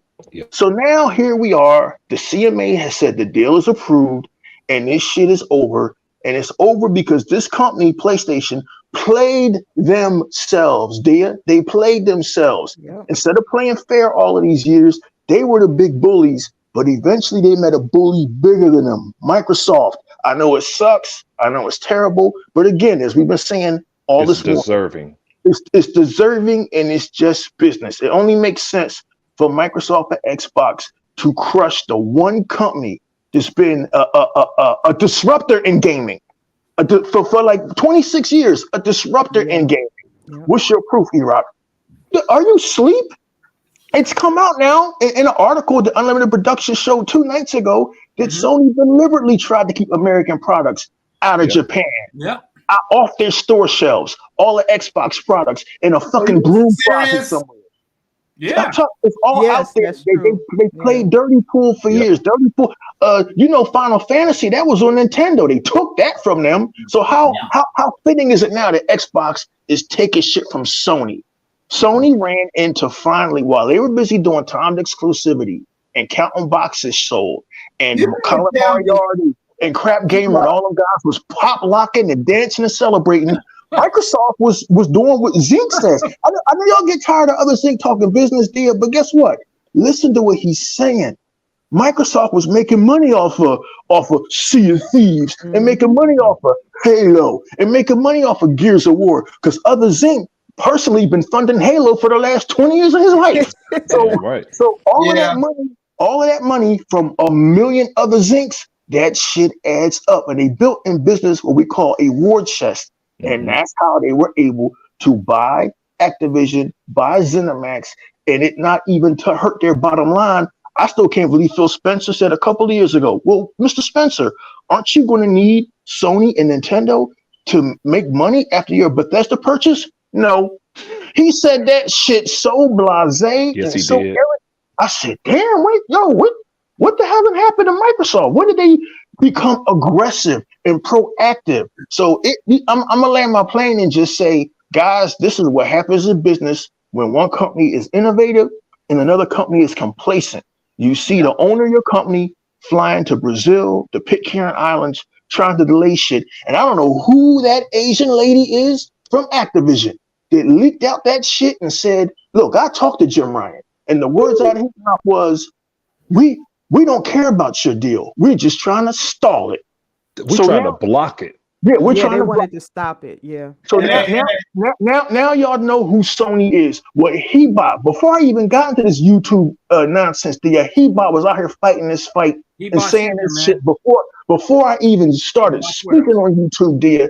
He got all the tapes. He got all the dossiers. He was there. He knows where all the bodies is buried.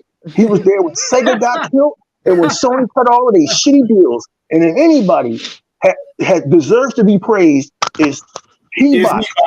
He was talking this shit forever. And I am glad to see Hebot finally be validated. I'm done. I know I'm long-winded, guys, but I'm happy. Man, you did because good. You did good, E.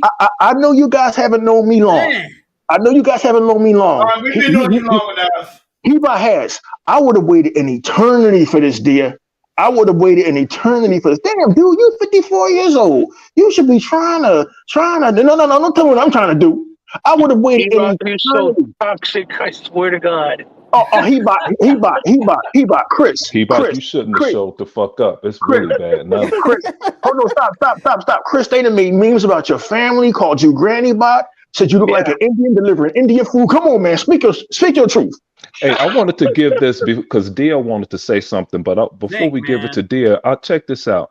Why everybody hated Don Matrick, Netflix don't want to go against Microsoft either, because Don Matrick in that 360 gave Netflix a new business model. Yes. Go ahead and talk your trash, Dia.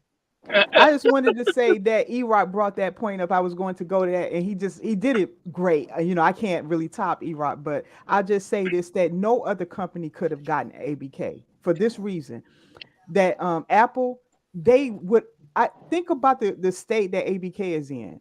You have to not only know gaming very well from all those different ends, which Apple is really only collecting money off of their storefront. Yep. Okay, that's how they're making them. They don't know how to manage a company like ABK, all the properties, everything. They don't have the ins and outs of that. They don't have that background.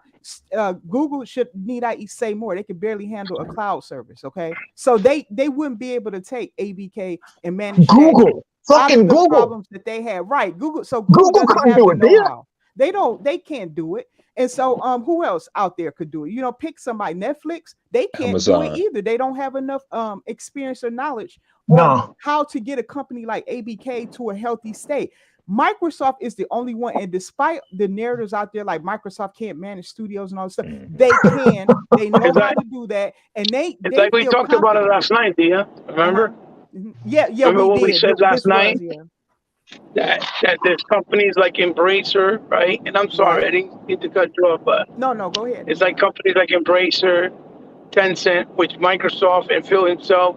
Embracer and Tencent don't even have a damn console. I laugh when they talk about Embracer and Tencent. He's worried. Hold on, I'll say real quick. I was trying to say that Phil came on and said that he worries with them having control because they have no knowledge of what it is to be in the industry of gaming, how to preserve it, how to maintain it, how to nurture it, right? And so Phil said that, and people are like, what the fuck is this man talking about?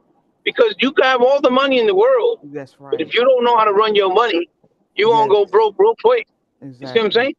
Exactly. And that was his point. I'm sorry, Dia. That was excellently put, Hebot. That's exactly what I was saying, is that they cannot manage it. And Phil Spencer understands that. And my last and final point is that Microsoft has proclaimed themselves the guardians of gaming. They want to protect the gaming area, unlike Sony, who abused it. And so this is why you see them make certain moves and do certain things, because also it was a way to preserve those titles that I think Phil Spencer loves and a lot of people at Microsoft love. And they didn't want to see these things either disappear or go to places like if they had to sell piecemeal to like a Tencent or whatever. You know, I think they wanted to try to preserve the history of gaming through that purchase as well.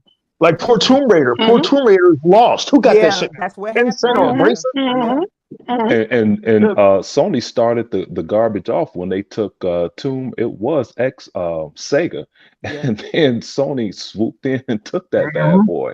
You know, so they were being diabolical for a long ass time. And I'm glad Deploy and the Realist dropped Lulu Chen Messerve. Oh, Lulu, she is a complete That's her name. Dog. That's her name. I'm gonna champion that chick forever. Me too. I can't pronounce her name, but boy, she let that. That was y'all guys got to excuse my language this morning. I just speak my mind. That was some nigga ass shit she did. No, y'all got this wrong. Sony just wanted to block her. They don't care about gaming. They don't care about you gamers. They just want to block the deal. My brother E, I want to add to what you're saying. Listen. Microsoft is the undisputed champion right now, in the sense that They saved things like Tomb Raider. We know it was going to die, right? They saved things like Gears of War. They know it was going to die. Scuff. Because Epic was dying. Right. Scuff, right? And this was before Epic got lucky with Fortnite. Let's be real. Yep. Epic They wasn't stole doing jack Fortnite shit. from Right. PUBG. That's right. And then they saved the dudes over there with PUBG. They saved the dudes with Scuff because they were going to close down about 2019, 17 patents. They saved them. Now they also saved Simply Gone. Then now they saved Bethesda when they were in the rough end of the stick. Thank you. Now they're saving Activision. Microsoft does moves not only to benefit, but like Dia just said, but to preserve companies. Activision damn near been here since the very existence of the video games market. We were kids. Steeplechase and boxing. Since Atari, since Look that television. They've been around forever. They're part of video game history. Microsoft knows this. That's why the first thing they said when they were doing the paperwork to purchase them, they said, we want to make a better working environment for their employees with all the history that they've had, with all the years they've had working on so many different things. Microsoft doesn't make moves to benefit. Yes, they do. Obviously, every company wants to make money. Let's cut the bullshit out of the bag. But at the same time, they know they're doing what's right to preserve these companies with legacies and preserve the IPs. Because if Activision dies, 27 IPs dies. Not only that. If Bethesda dies, like 20 or 18 IPs dies. Look what happened with Crystal and how they let go of all those employees and now they sell them to Embracer. And what the fuck is Embracer doing with them? Nothing. He-Bot, you've been around since dinosaurs roamed the earth. That's right. I'm a motherfucking caveman. What has played? Yeah, when the meteor landed, He-Bot was the only one that had sense to go hide. Listen, what has PlayStation preserved, He-Bot? Nothing. Not jack shit. They've been closing studios. Well, I know what they preserved. They preserved the art of bullshit. They did. Hey, the chat has been going off. The realist Embracer is only worth $9 billion, bruh. That ain't shit. I think I got that laying around somewhere. Unlimited went off. We all wish, right? Unlimited production started going off. Amazon has Tomb Raider now. Then Snooki is talking about Lulu was the GOAT. Unlimited production is back. Microsoft saved Insomniac. They did with that one game that I really didn't like that much. Another company, Insomniac. Unlimited is still going off. Microsoft saved. Hey, no, hold on, E-Bot. He says Microsoft saved Apple. They did. Oh yeah, Bill they Gates saved said, Apple. "Hey, let me give you $150 billion." Bill Gates started walking out of the courtroom.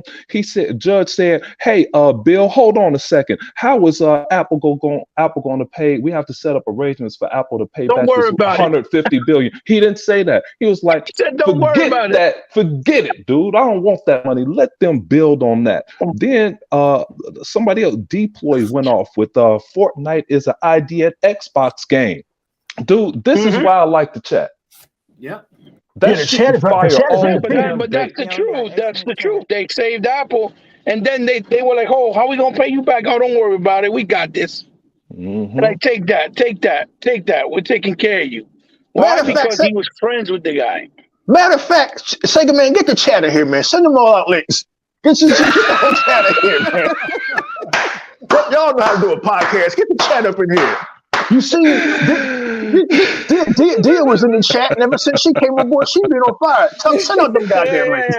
We ain't never gonna be able to talk. Everybody gonna talk a minute. It's gonna be like a. E-Rock said, "Tuck, send out them links." Yeah, it's gonna be like 100 niggas in one podcast. Oh man, it was somebody said something. Unlimited said, "Facts, dear." Way back at 1039. Facts, dear. Microsoft didn't pay Bungie $2 billion. They were asking for. Sony overpaid at $3.6 billion out of desperation. 100% fact. Well, Microsoft, Zinc, Microsoft kind of also put Bungie on the map because Bungie did a deal with Apple originally for the whole Halo thing, but I think they weren't going to get a really good deal, and they offered them something better, and that's why they went with Microsoft. Hold on, I missed what you said. Say that one more time. That technically Microsoft also put Bungie and saved them and put them on the map. They saved Bungie completely. Apple at that time. Because Apple did a deal with them, but it was like a deal where they were going to get like the low end of the stick. No, they weren't going to get enough money. They were right. That's what I'm saying. The low end of the stick. But then Microsoft gave them a deal. Where like, look, we're going to make this worth your fucking while.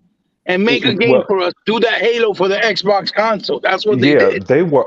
Apple was pulling a Baltimore Ravens and not giving Bungie what they needed. And Microsoft showed up and was like, "Hey, such a deal." That's what I'm trying to say. Yeah, we talked about that earlier in the show. And did you? Okay. Yeah, we talked about that earlier because right. My boys knocking shit out all the time. I was trying to tell people that Microsoft has been all in for a long time. You just don't start a new business venture and say, hey, let's buy this company. They're they have a game that we think is great. They're in Chicago. Let's fly them all the way out to our headquarters, give them a new place to work at if you're not all in. That's a major investment, dude. And then Bill Gates said, Bill Gates looked at his account. Bill Gates had online banking back then. He said, wait a minute, where's all my money going? He said, let me go to Bungie and see what the hell is going on. And Joseph Staten telling that story. And Bill Gates was like, they are actors and artists that work here. He didn't know shit about gaming, but he invested in it. They actually taught him. Yeah, he told him, I want to learn. Yep. Mm-hmm. Put it like this. Let me hurt the ponies real quick. Yes, please. Let me hurt them real quick. It was Kojima's debut with Metal Gear Solid on the Microsoft MSX console, not on Nintendo NES. Now take that, you fuckers. Boom. But he about throwing one they even put Kojima on the map. God damn it! Tell us how you really feel now. Come on, you being nice because I know you personally. I know you've been waiting for this for a long fucking time. There have been multiple presidents in office while you were waiting for Sony to finally see their demise. I got my boy banned one time. I know. Made fun of his family. Made fun of him. How long have you waited for this? How do you feel, man, seeing everything you said, like Dia said earlier, everything you said came to fruition. Nobody believed you. Everybody called you a liar. Oh, you're toxic. You don't know what you're talking about. Instead of listening to He-Bot, everybody would rather listen to Crap Gamer and Boomstick and BMG and Saltiest Gaming and all these guys that were wrong. Telling you like Dreamcast guy. I'm almost sure 98.9.99.99% that he was making up 99s, that this deal isn't going to go through. How does it feel that all of them motherfuckers was wrong, He-Bot, and you were right? Come on, man. It's your time to glow. Don't be nice. Well, like I said last night, as being a gamer enthusiast and hobbyist, I'm ecstatic. I'm happy because I'm vindicated, obviously, number one. And number two, I'm happy because the dirt is finally out. And especially when I saw what Unlimited put this morning out there, that shit just cemented completely. Saying that Japan has no opposition with the Microsoft acquisition of even Japan. I'm like, oh shit, it's definitely over. Japan finally conceded too. They conceded too. It's over. It's over. I'm glad they did it, and that was so gratifying this morning to see that. Oh yeah, but it came from a shop. They got pumped by that senator from Washington. She was like, "Hey man, Sony has been doing bad business practices. Look at this." And so if Sony would have kept their mouth shut, it probably would have never happened. They would have never. They wouldn't. They basically put their own shoe in their own mouth. That's what we said last night. But here's the thing, though. Here's the thing. Unlimited. I mean, other thing. My bad. Apologize.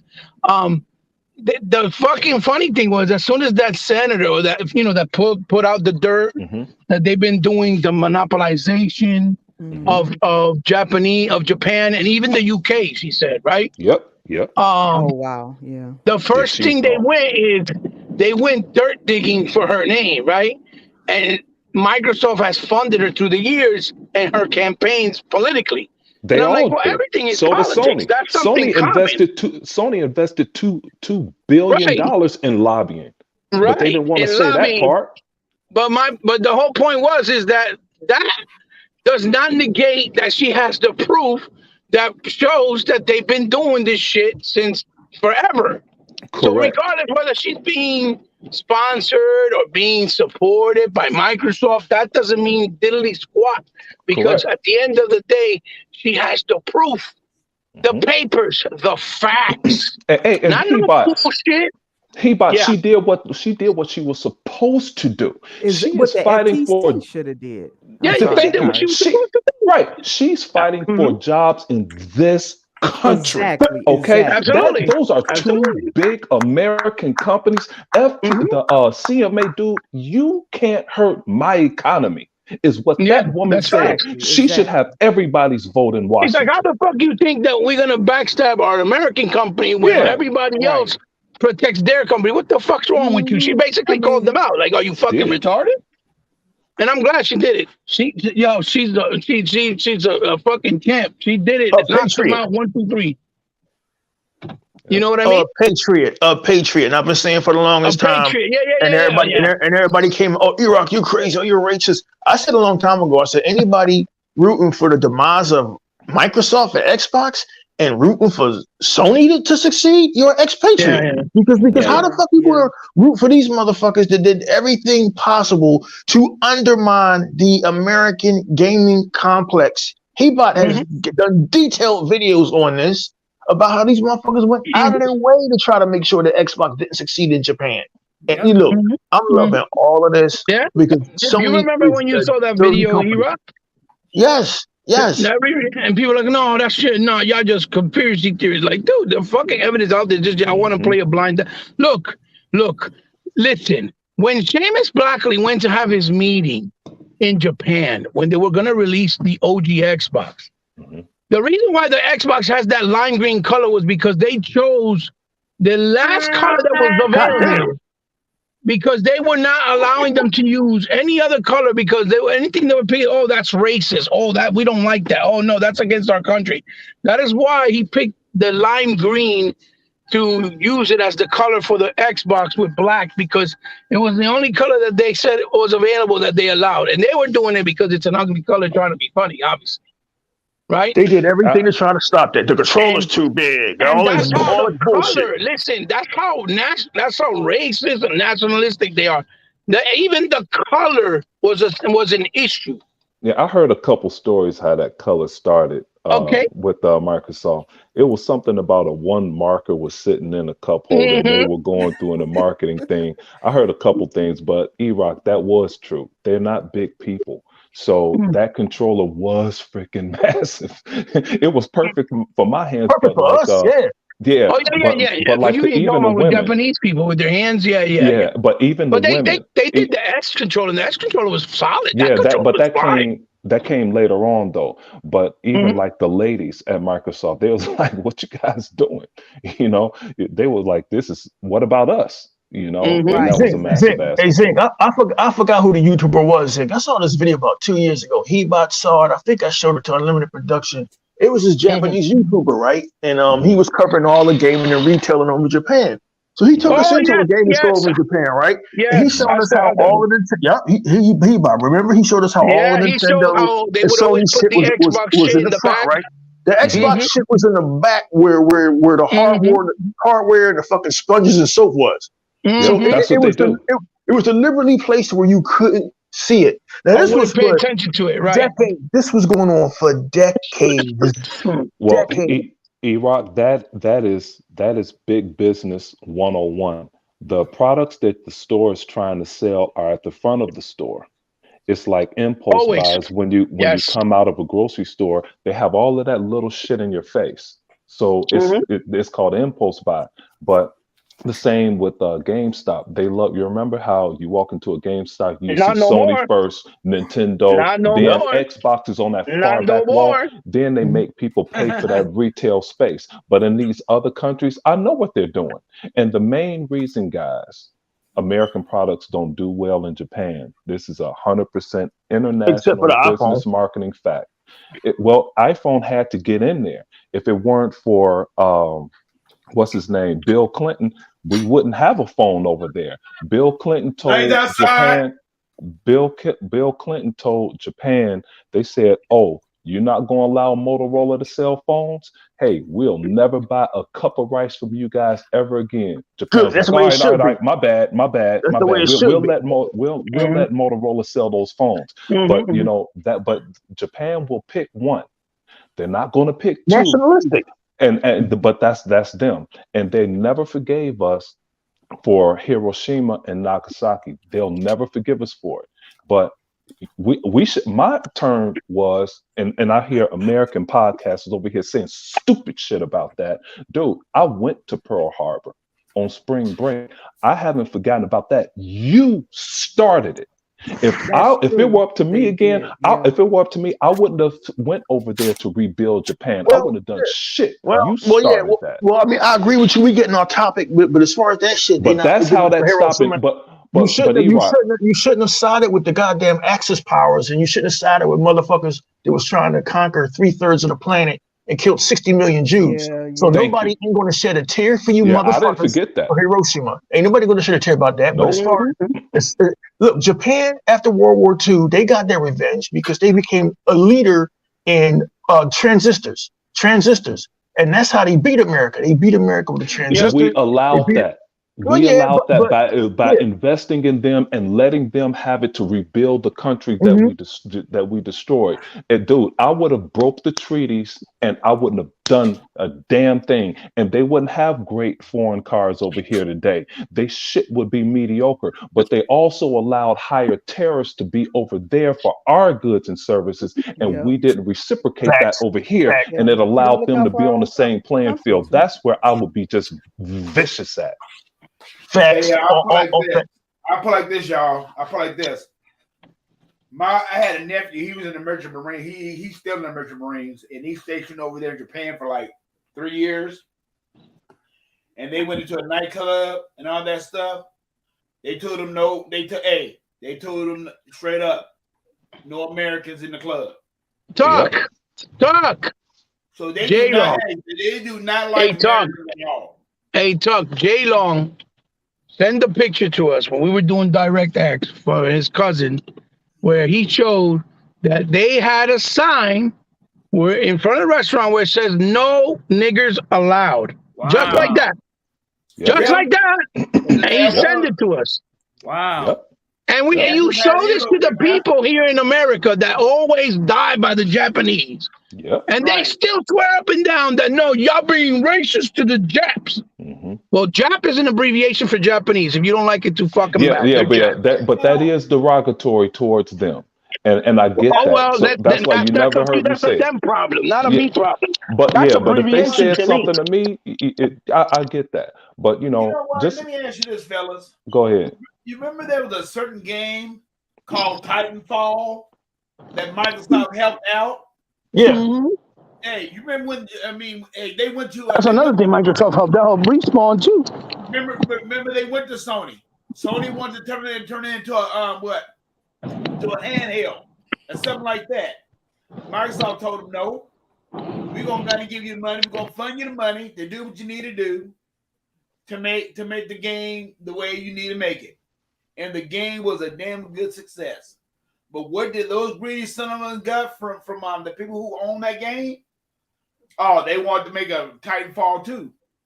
And the reason why it failed because it wasn't on dedicated servers. I mean, man, Microsoft had done so much stuff. Tough for different companies, and they just always get burnt. I mean, and I just love when Hebot talks about it. Tuck, I'm glad we're celebrating, man. Tuck, I'm glad we're celebrating. I remember back in the day, Tuck had a Don Cornelius afro. He had a peach cobbler, man, and some Thunderbird watching Cleopatra Jones. You need to put that picture up, my brother. That's one picture that would never get up because I had never had a necro. Hey, but you know what, man? It's all good because actually this is like really this show here. It is. It's the first of our I guess we could say post-mortems on how Sony just corroded and collapsed. And I know, man, if there's somebody's going to listen to this podcast and be like, You guys actually call yourselves gamers. You're actually happy to see another company get dismantled and get destroyed like this. Yes. Yes. Yes. Yes. Hey, Tuck, repeat what you just said. I said they would be loving to see Microsoft get dismantled from the Xbox. Can we all give Tuck a slow clap, please? Oh yeah. Oh yeah.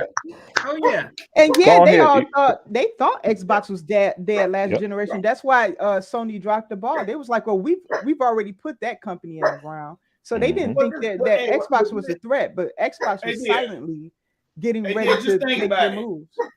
Just think about it. How many people were so doggone happy to see the 3 Rings of Death saying all Microsoft is over with? You know, you got these American people over here saying, Microsoft is done.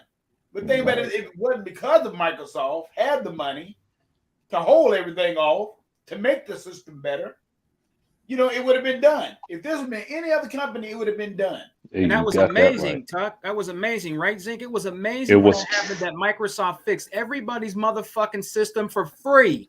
Hey, that was so amazing. And people always forget the yellow light of death that Sony had, and nobody says a word about it. Was it to the magnitude of Xbox? No. But even though it wasn't, at least Xbox fixed every Xbox. Sony didn't fix one of those yellow light of death consoles. Not one, dear. They blame that on Square Enix with the Final Fantasy Online. It exposed all that bias was exposed. We got an echo in here. So I mean, it's probably me because I'm in the elevator. All it did was expose who the frauds were. That's all. Yeah, that yellow ring of death. They went to court with Square for that because they were trying to say that it was. You're breaking up, it wasn't. You're breaking up, it damn sure it wasn't. We echoing, you breaking up. Yeah, they were trying to say that it was Final Fantasy Online. It sounded like we're in a robot factory. What's going on? They tried to say that it was the Final Fantasy Online, that it was the fault of that game. Yeah, but we know that wasn't it. It was not. Yeah, it was the hardware. Yeah, it was definitely like all of their systems that preceded it. I mean, somebody got to come back in. That's he. You remember that they used to have the PS1 used to have to put it upside down just like a read disc. We did that so we could play Mad. Then you had that issues with the PS2. That's why they made the slim right away. Phone call. Everything good? We still echoing. We still echoing, man. I mean, it's just oh, good Lord. See, this is what amazed me about the whole thing, fella. This is what really amazed me about the whole doggone thing, that you got these American people over here. They will go over there and support another company that they know is not doing any good for them. And they will not support Microsoft. I mean, Microsoft got to go through this. They still going to have to go through it. And here's what you're talking about. Go through it as much, but they still going to have to go through it. And here's what you're talking about, Tuck. Unlimited said at 11:17, devs of Titanfall 2 also prioritize PS4 over the Xbox, and Xbox fans didn't buy the game. I know I damn sure didn't. And PS4 fans didn't buy it because Titanfall 1 was associated with the Xbox. And that's 100% right. And I get sick of that. Yeah, but wasn't Titanfall 2? Wasn't Titanfall 2 on the Xbox? Yeah, it was, but they prioritized the PlayStation, and I don't forget stuff like that, dude. I don't give a shit how good your game is. If you doing shady practices, I'm not buying your shit. I agree. Other things, if it wasn't because of Microsoft, they wouldn't have been afloat. Other things, that was because of. I'm sorry. Go ahead, Hibot. Can you guys hear me? I'm sorry. Yes, I can hear you. Titanfall 2 was prioritized because EA did that deal for them to have the marketing deal for part 2. But Respawn had nothing to do with that. Respawn again was saved by Microsoft with Titanfall 1. But then afterwards, I believe the Xbox version, the Xbox One version, wasn't it doing 6K resolution on the Xbox? No. And it wasn't able to. You weren't able to do that in. No, they the couldn't PS4? get up to 6. They couldn't get up to 6K. But the thing, Something like that. the second reason I didn't get Titanfall is because it didn't have campaign co-op. I'm like, nah, we're not gonna do that. You make the game the best way you can, or I'm not even thinking about your shit. Titanfall was okay. I had it. It was interesting. It was an Xbox exclusive for a time, but like again, these were many of these lessons that Xbox learned in that eighth generation. About backing the wrong horses, about investing in companies that weren't invested in you, like the guys that made Cuphead. We want to put our game on PlayStation, or the guys that made Ori and the Blind Forest. We want to put our game on PlayStation. So it was a lot of and giving $80 million to those people that were supposed to make that game with the dragon, whatever the fuck it was called. Scalebound. That entire generation was lessons learned. Learning how shady the media was ever since E3 2013. That entire eighth generation was lessons learned. And there's nothing wrong with learning some lessons. There's nothing wrong with learning some lessons, because in that 9 or so years, Microsoft and Xbox found out who they were, and they stuck to their guns. They didn't wither and listen to all the criticisms about Sea of Thieves and we also have a game like God of War and that goofy Ryan McCaffrey over at IGN. Xbox fans are dying for a game like God of War. Like, you goofy motherfucker, you need to get them picket fence fixed. How do you expect for me and tell me what I want? My problem is that when Microsoft does these things, these people never remember what they do. They side with a company that stabs them in the back, in my opinion. Like ABK is learning right now with Sony. They didn't care about all those years of partnership or anything. They were okay with watching ABK collapse and burn. So as long as they kept their position. So if anything else, if nothing else comes out of this situation, I hope that people see who are. Especially Microsoft, who are they real friends? Who are their enemies? Who is loyal? Who wasn't? This is something that Unlimited just typed there, that Microsoft remembers those who are loyal and rewards them. And I hope that moving forward, that's exactly what they do. And for the ones that pretended and smile, like look at Platinum Games, that's what's going to happen to a lot of companies. They're going to come groveling back, asking Microsoft once they get to a higher position, because they really won, but people are going to have to see it consistently to get it in their system, right? But they've already won. There's no way Sony can come back from this. However, you're going to see more Platinum games show up at Microsoft's door. All that money that they're doing, and guess who also they're rewarding is the indie companies that have been benefiting. I mean, look at how much money that Unlimited showed that they earned through Microsoft just by putting their games on there. And these people, some of these people have said, we're going to put all our games in Game Pass. They're so happy with this. And Microsoft will remember that, because these people was willing to do this when they weren't at the top, when they weren't, didn't have everything put together yet.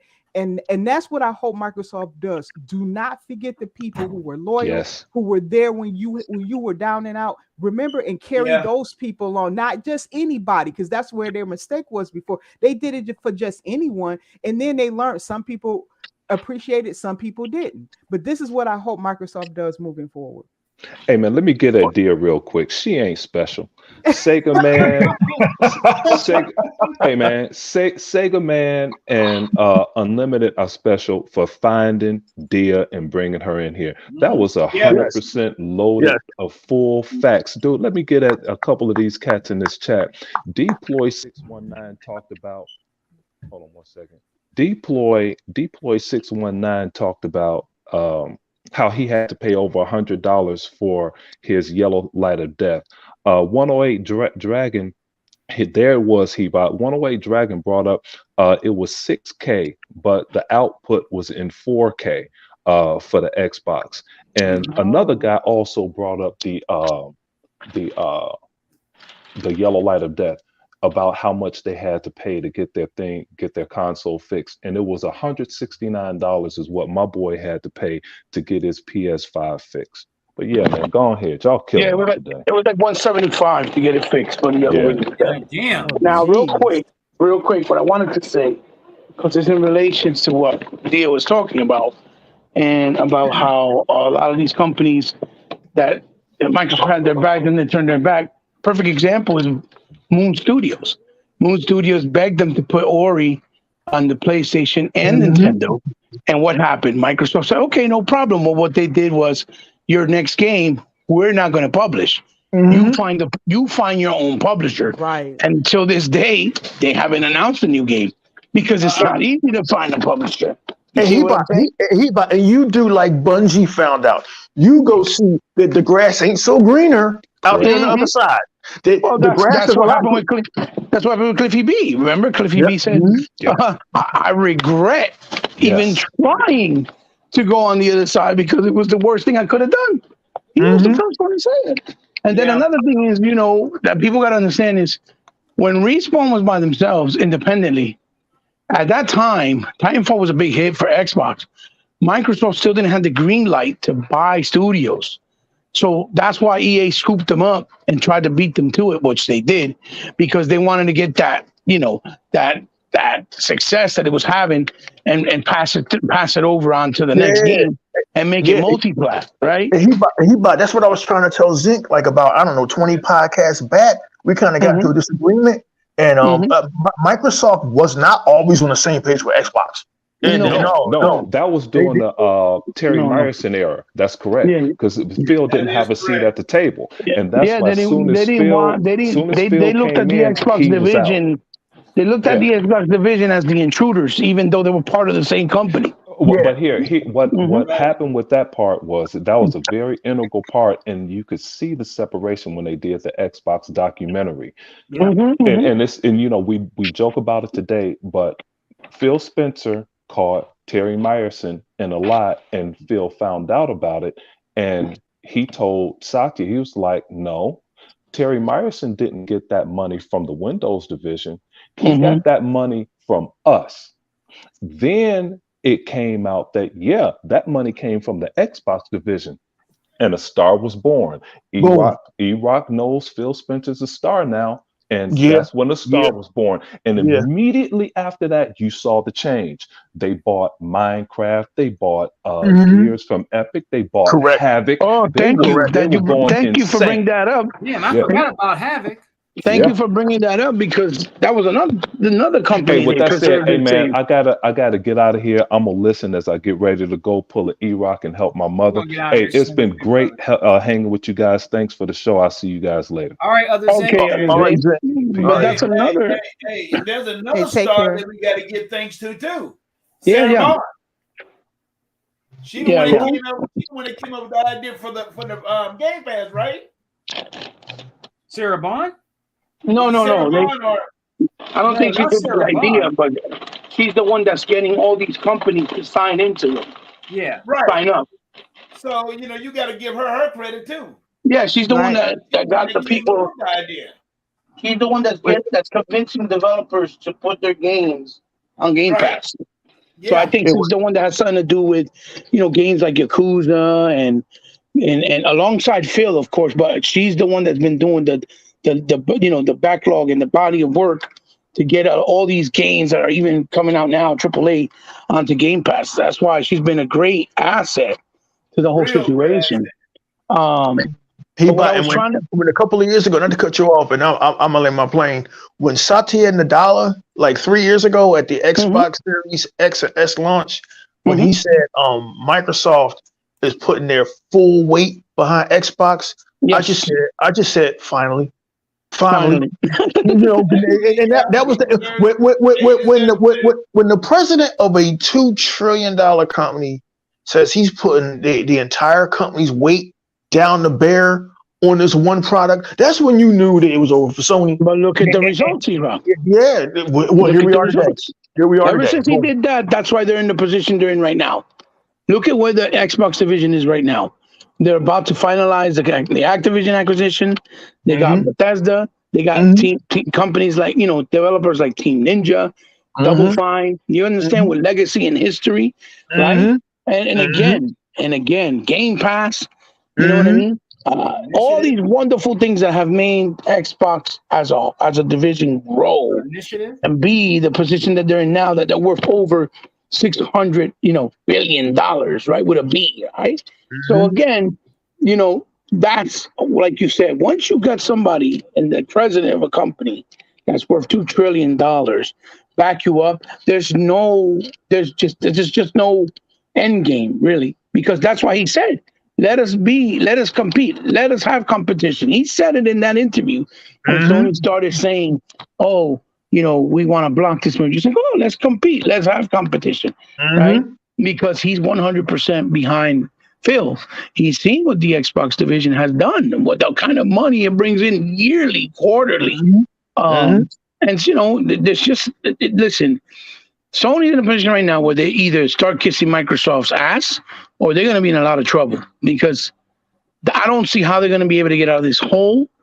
It's over. It's over. They're not going to get out of the hole because none of their first party studio games, as we all know, are going to save them, because they don't sell enough. And by the way, Dia, I have a little piece of dirt that I wanted to bring out since E-Rock mentioned God of War earlier. I went into Best Buy's earlier today to pick up some movies for my son, right? And they had a shitload ton stack of the God of War bundle, right?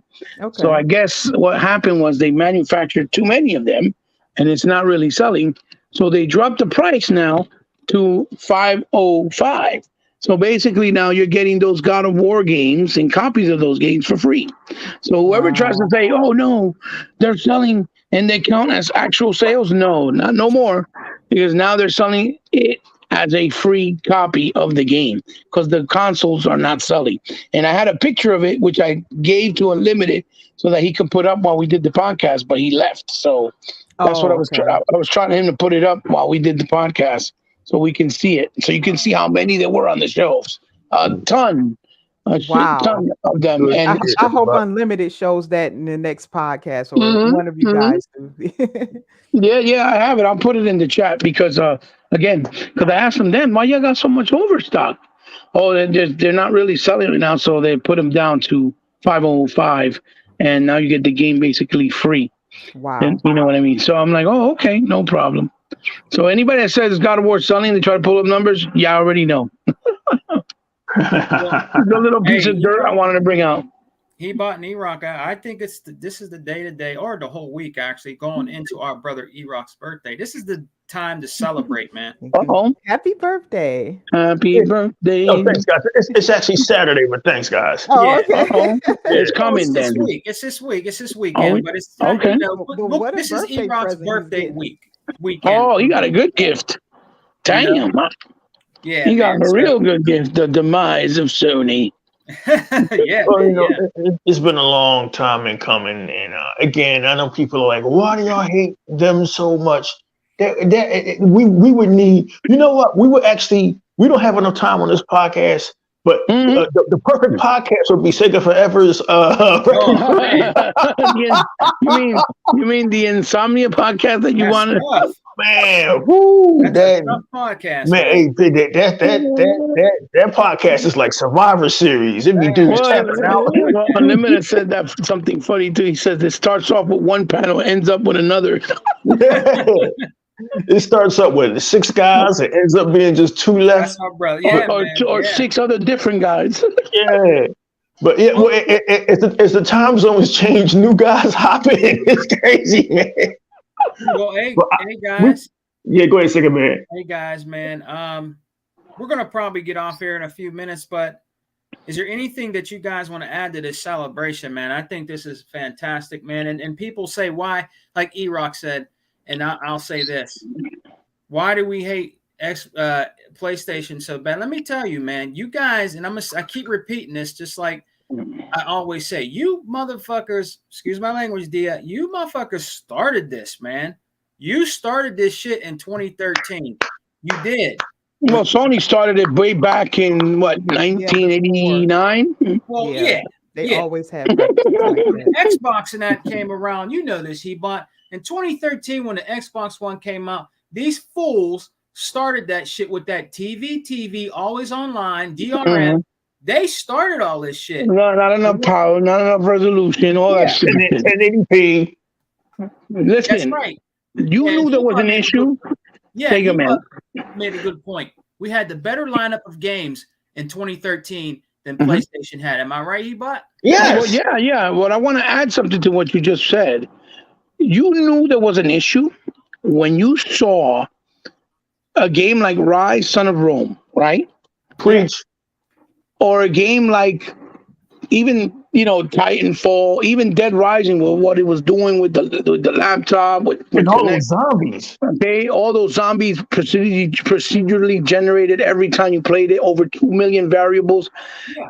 And when motherfuckers, instead of paying attention to what was in front of them, they were saying, it's 720p.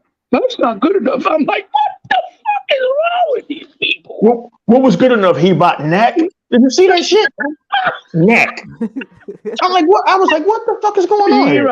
Knack and Resogun were two of the premier launch games. Keep that in mind.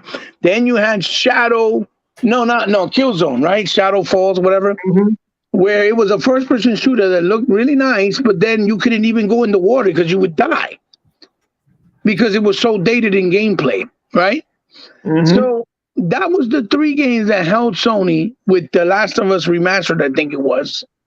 Or was it? Yeah, was it The Last of Us Remastered, or was it the Infamous Remaster? I don't remember. I think it was that first year was that the Infamous Remaster and something called 1888. It was some kind of. Well, The Order came out afterwards. The Order came out the next year after. It was The Order. That was the year that Bloodborne came out. The Order and Until Dawn.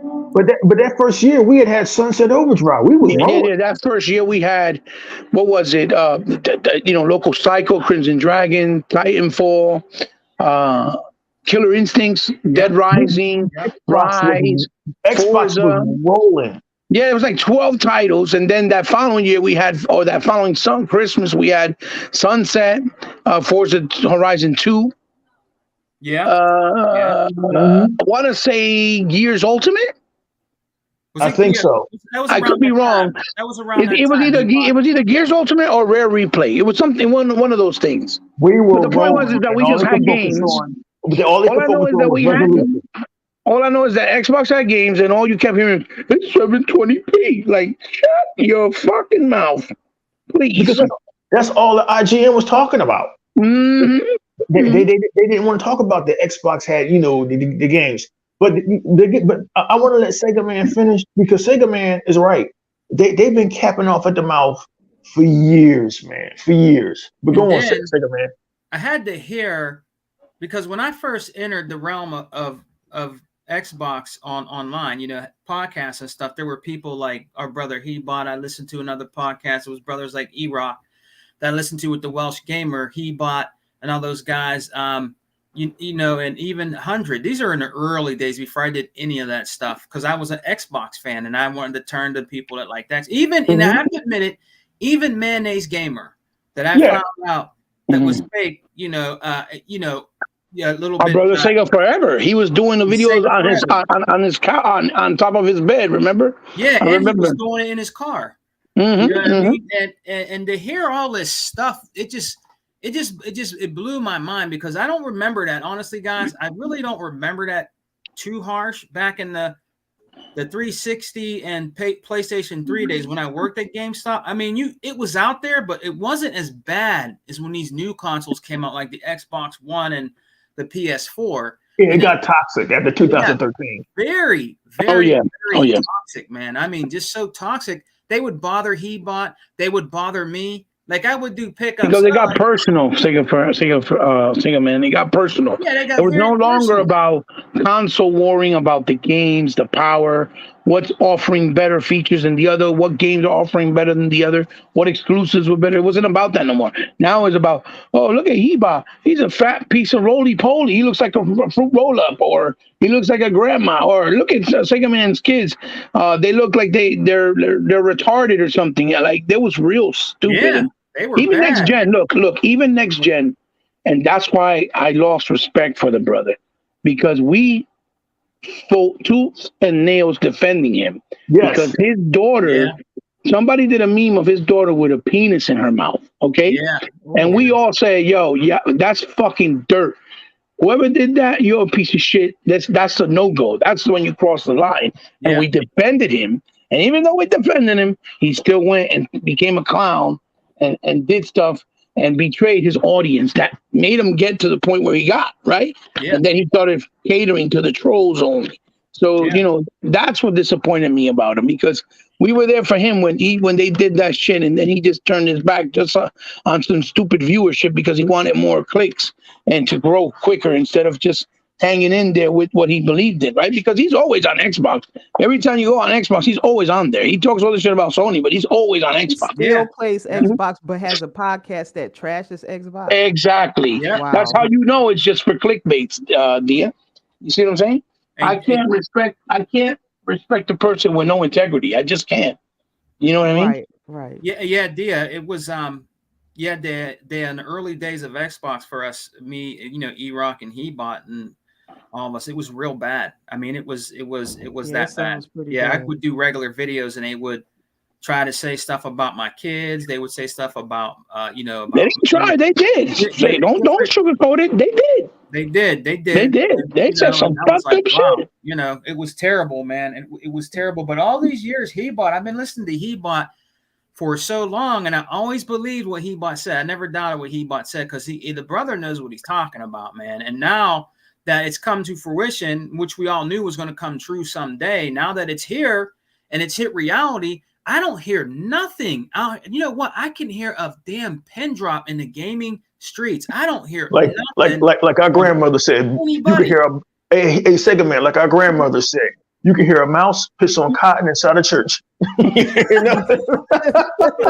You don't hear nothing. Mm-hmm. You're right. E. I don't hear anything, man. I don't hear nothing now, because they knew it. He-Bot and E-Rock and even Dea and Tuck, they knew in the back of their mind, and shouts out to the chat that've been with us the whole time. They all knew it, that this day was coming, and they were in denial. They were in denial, bruh. They were in denial for this long. And now that all this shit has come to fruition and is in their face, they don't have nothing to say, man. They don't even know how to damage control right anymore. What's going on with the trolls, man? They don't even know how to damage control anymore. Well, what I foresee, based on what you guys have said, is that a lot of careers are about to collapse. It's not just Sony. Go down. Yeah. This is why I think they probably protected Sony for as long, because that was where their bread and butter was. But think about all the podcasters, the Shield news media, all of them, because they sided with Sony. What happens now? Digital Foundry. Foundry. Nobody from Xbox will ever accept them. So what will they do? What happened? What will they do? What happens now? I'm gonna tell you what happens now. Go Team Xbox. They'll suddenly be Xbox channels, and no one will bat a fucking eye. No one will bat an eye. You about to see everybody flip flop so fast. It's going to be amazing. And they're gonna act like they never left or they never flip flopped. Yep. And I always believed in the Xbox. I was a little disappointed, but I've always believed in them. I knew they were gonna come through. I've heard people say that. So wow. Crap Gamer spent 6 years of his life fighting a battle that he was inevitably going to lose. 6 years he spent bitching about Xbox and making videos about how Xbox sucked. All because Phil Spencer publicly embarrassed him on the internet 6 years ago. Yeah. Like, you wasted 6 years of your life. In a way. Now, guys, as I say this, please don't get offended, because I know Sega Man's trying to wrap this up. No, go ahead. Part of me wishes I never got involved with YouTube. Part of me wishes that if I was going to start a YouTube channel, I should have started a channel about ASMR, or a channel of me eating crackers. Or hell, a channel of me fucking brushing a dog's hair. Anything would have been more profitable and got me more viewers than being an Xbox channel. Because being an Xbox channel brought me racists. It brought me haters. It brought me arguments with retarded looking dudes that I never met before in my life. It introduced me to a crowd of just lunatic fringe people who would rather talk about little children and try to make memes about He-Bot's family over toys. That's what they are, dear. I'm sorry, guys. They're expensive toys, and we can stream and shit. These guys, Dia, have doxed people and been fighting for years over toys. So it's so embarrassing. I never told my ex-girlfriend that I gamed. Can you guys hear me? Yeah, go ahead. Yeah, I never told my ex-girlfriend that I gamed. I kept that shit quiet. Not because I'm ashamed of being a gamer. I didn't tell her out of a fucking embarrassment. So she goes to the YouTube channel and I'm like, you sitting on here arguing with these guys over plastic boxes? But that's what these people turned this into.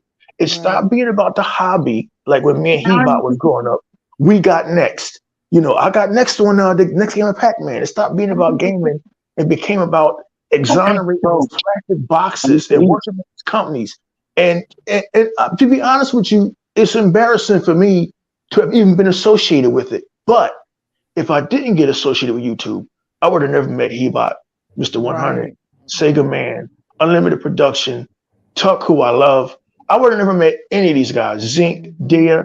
So even guys who I no longer associate with, like Kid Smooth and our fallen brothers who are no longer with us. They're with us in body and spirit, but they just said the hell with YouTube, like the Welsh Gamer or my good friend Microboxer X or Delpoy or Shermanator or Blackie Lebowski or Megatron. So many people that he now known are no longer in YouTube because they either got tired of the shit or got driven away. But to all of you who fought the good fight for Xbox and never changed colors and you stayed green, this day is yours. These next few months are time to celebrate because, I know it sounds crazy that grown men been console warring for years, but the only reason why the E-Rock X channel and the Hebot channel exist was because people was out there spreading misinformation. So I just had to tell 2 people, those guys are wrong. Xbox is great. It does this, it does that. Hebot had to go out there and tell just 2 people, no, they're lying about Xbox and DRM. This is what DRM was supposed to be about. So in a way, I guess me and Hebot's 9 years or 7 years wasn't a waste of time, Dia, if just 2 people listened to the damn video. So that's what this shit's been about. And a lot of careers, Dia, as you just said, are going to change. A lot of folks that were telling you last week that Xbox sucked are going to be telling you to your face next week, the Xbox is great. So that's what's about to happen. And that's what happens when people fight a war and lose. They can never just say, well, I just want to see Porter Rock 77 keep his promise. Now that PlayStation is lost, and I want to see him become a PC gamer. Because these guys, Amazing Lucas, all said that if Xbox gets Activision, I'll leave gaming. So now, Dia, we have to cash in all these receipts. Oh, no, you can't go anywhere. You're stuck with us now. We have to cash in all these receipts, all of these shit talkers. And then when all of this is over, like Emperor Palpatine said to Anakin, then we will have peace. This shit is finally over. Sega Man, I take it back to you. All right. On that note, man, E-Rock has started us with our closeouts, man. And that was real good talk, E-Rock, brother. And again, we're going to, he bought, our brother E-Rock's birthday is this weekend, Saturday. And I got a couple games I'm still going to gift him. I already gave him one, but I got to get drop my boy a couple more jewels. Oh, no, you don't, man. Showing much respect to my brother E-Rock, man. You know what I mean? I had a good time visiting him with my brother Hebot. I'll never, ever forget that, man. I'll never forget that day. It's still a plain as day picture in my mind when I went to visit my brothers in Philly and in Jersey, man. I really like the Jersey. I can't say why I like Jersey. But, now, let me see. Now, Tuck, brother, you there? You bad, buddy. Tuck, you there? He went to sleep. The chitlins is early, man. The chitlins put him to sleep. God damn, Tuck. Damn. He's here. All right, on that note, man. On that note, brother Hebot, what is your closing thoughts, man, as we close the show? Where do we go from here, Hebot? Where do we go forward? What do you want to see, Hebot? You already got good things happening, Hebot, but in your own true thoughts, Hebot, your closing thoughts, man. What's next? What's next, brother?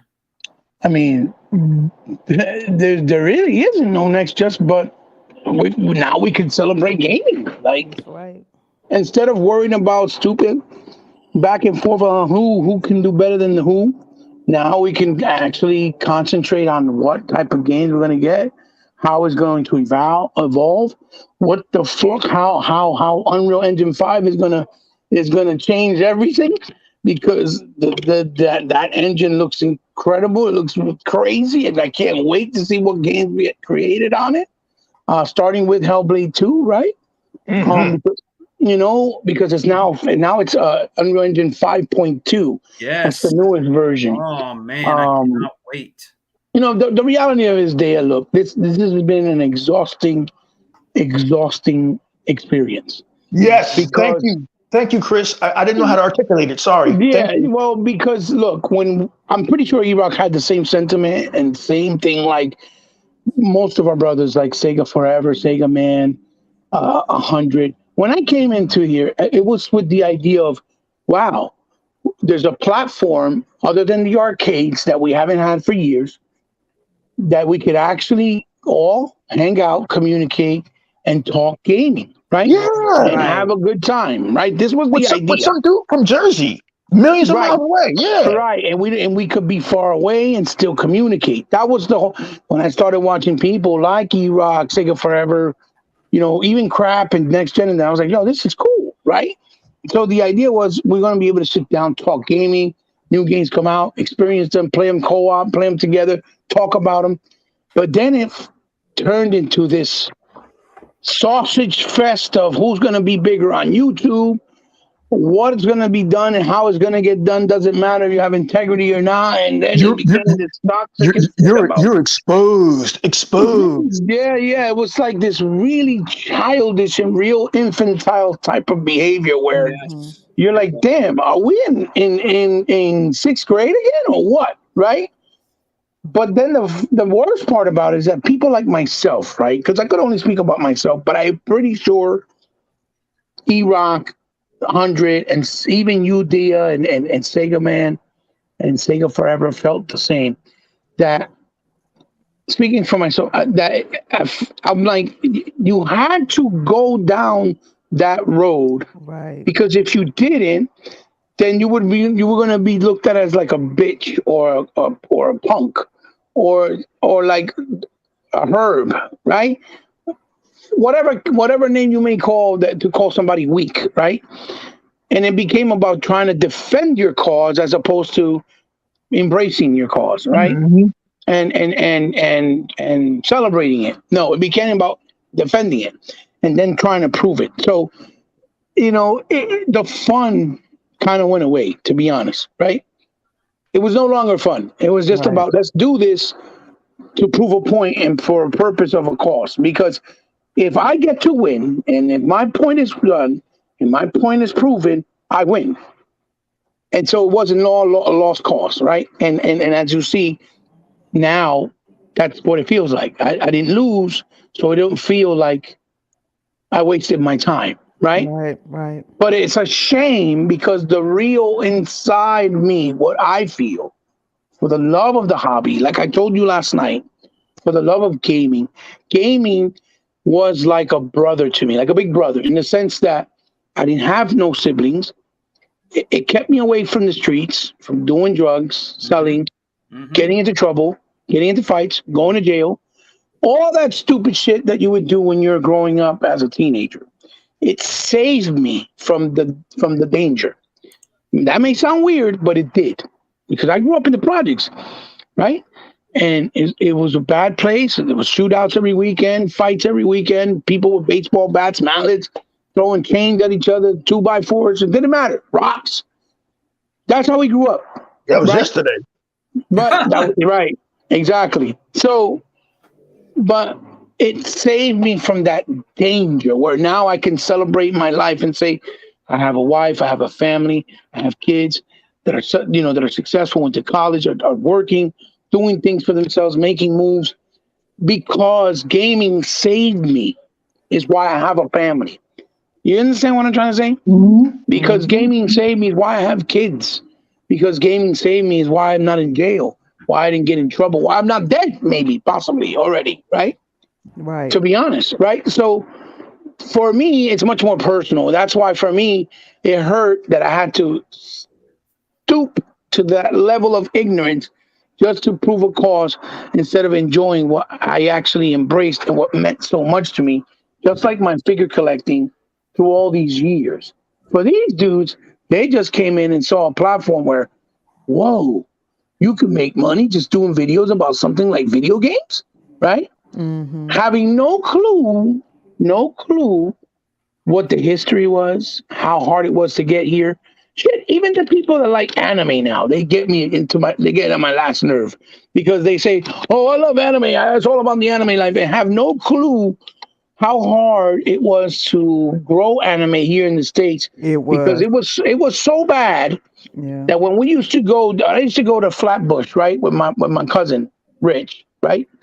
We used to have to go to the video cassette store to get the animes imported from Japan, and they used to sell them in the back. You would have to go back, Yep, it was an underground like thing. doing a drug deal, right? Because I it was remember that. illegal. It was illegal to It sell them was. because they had violence and they were considered cartoons. Yeah. You know right? shit is bad when they gotta hide it behind the porn. Right. Yeah. So we would have to go buy these tapes. I remember when we bought Fist of the North Star, Oh, Legends man, I of the saw that. Overfiend, Yeah. Ninja Scroll, yeah. Vampire Hunter D, Yeah, right? Vampire, yeah. We bought all those movies in VHS form for over $100 in these stores illegally, like we were doing a drug bust or a drug deal. Because if not, the video cassette stores, right, owners, they would get sued and fined. They would close them down because it was illegal, because they had too much violence, and they didn't look at it as acceptable because they thought they were cartoons, the U.S. government or whatever. Right. And it wasn't for us doing that, fighting the good fight, going to Chinatown, looking at the underground movies in the theaters, and embracing the culture, right? Or those of whatever they did. It wasn't that it got to the point where it is now, where now everybody's an anime fan. Oh, I love anime. Oh my god! But they swear up and down they know the history of how it got to this point here in the States, right? Right. In Japan, it was a normal thing, but in the States, no. It was. And even that, when I argue with people, they're like, "Oh, you don't know what the fuck you're talking about." I was like, "Dude, I was there. I lived it." Yeah, he was right. I lived it. So you have no fucking clue. Yeah, exactly. They don't have no clue that we had to pay $120 for a VHS. Yeah. They don't fucking understand that. They don't get that. They don't have. They got all that. They got thousands and thousands of animes on Netflix for $15 a month. Yeah, okay? Back then anime was super expensive. It was an import price to it, tax and stuff. So yeah, it was high. Plus, the anime was much more mature. It wasn't as because now it's more childlike, stuff. right? And it has a lot of kiddie references and a lot of stupid, goofy stuff, which with like chibi stuff, which I don't like. But to the point, that's the same love I have for figures and for video games. So to not be so long-winded, which I already am, but it's just been an exhausting process. It's all right, man. Go. Been an exhausting process because I love video games. I always have, and I will always love video games until the day I die, I'm pretty sure. And a lot of the love that I had went away because of the ignorance and the stupidity of these motherfuckers on YouTube that just came in to get a bag, not because they love the culture or the hobby. You see? And I fought almost any person that you can think of out there that's a pony, I had a conflict and a confrontation with. Okay? Almost any single one, because they wanted to confront me thinking that I was some punk that didn't know what I was talking about, and that I was some has-been that like them trying to be like somebody that I'm not, but I was the real deal. Okay? And they didn't know what they were going to get into, but they found out, right? And some people I didn't even give them the time of day because I just wasn't going to waste my time anymore. Like King Thrash, I wasn't going to waste my time. The motherfucker's a troll. I'm not wasting my time. So you want to, so that's pretty much how I feel. But it's wonderful because now that paradigm shift, like E-Rock says, right, so eloquently, has happened, which we never thought we would have seen in our lifetime, I'm pretty sure.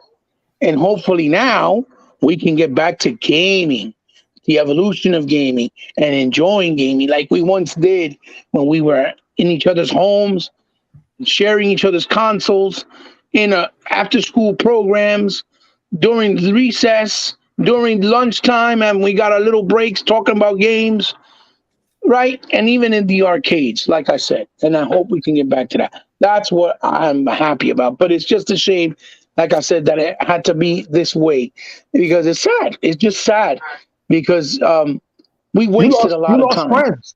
You Yeah, lost friends. we lost friends over stupid console warring and stupid misinformation, or because they wanted to pick one side over the other. We lost friendships that we established. We've lost the love for the hobby, like I said, the passion, and it's fucked up because it's been a long time for it to get to this point. And gaming at the end of the day is to entertain you, to make you fall in love with a medium, to make you feel freedom, a sense of escape. And that was forgotten. And I feel I'm almost embarrassed to say that I had to deal with it all this time just to get to where we are. But at least I can have the gratification that we won. I didn't win. We won. The real gamers. Yeah. We won. Yes. Not he bought. We. Right? Because I don't take credit because I didn't need to. I knew what I was saying was real. I knew what I was saying was true. I don't need to take credit for what I knew was real. If it wasn't real and I was making it up and then it turned out to be real, that's different. Then you can give me credit. But it was something I already knew was real. It was just there was a lot of ignorant people and things going on in the scenes with media and all that stuff that were making it difficult. And now the truth is out there and it cannot be hidden. No more. No more. That's right. No more.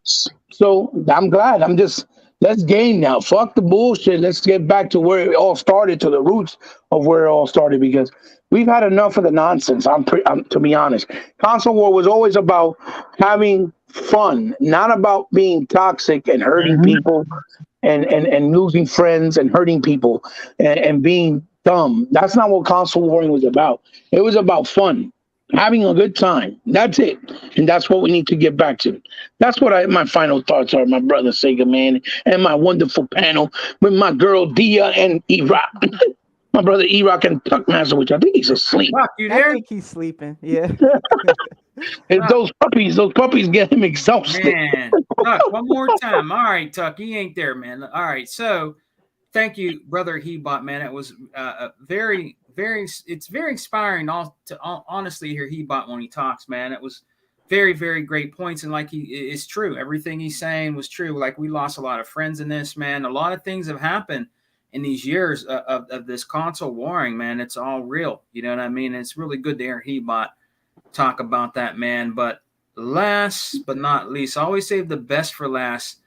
Dia, 4568. I'm so glad that Dia is with us, man, with our podcasts that we have, man. It is so good to hear a woman's perspective. It's always good to hear a woman's perspective of gaming, because they are gamers too. They need to be acknowledged more out here in the gaming community. Women need to make be more women developers. Yes. Color. No, it's nice to see. Also, it's nice to see, Sega Man. It's nice to see women gamers that are really loving the passion and have the passion for the hobby. Right. You know, you remember before, girls, when we were growing up, and I'm sorry, I didn't mean to interfere in the introduction. It's just because, you know, since you're addressing Dia, you girls used to be like, "Oh my God, you play video games? What a fucking nerd! Ew, get away from me." They would say shit like that.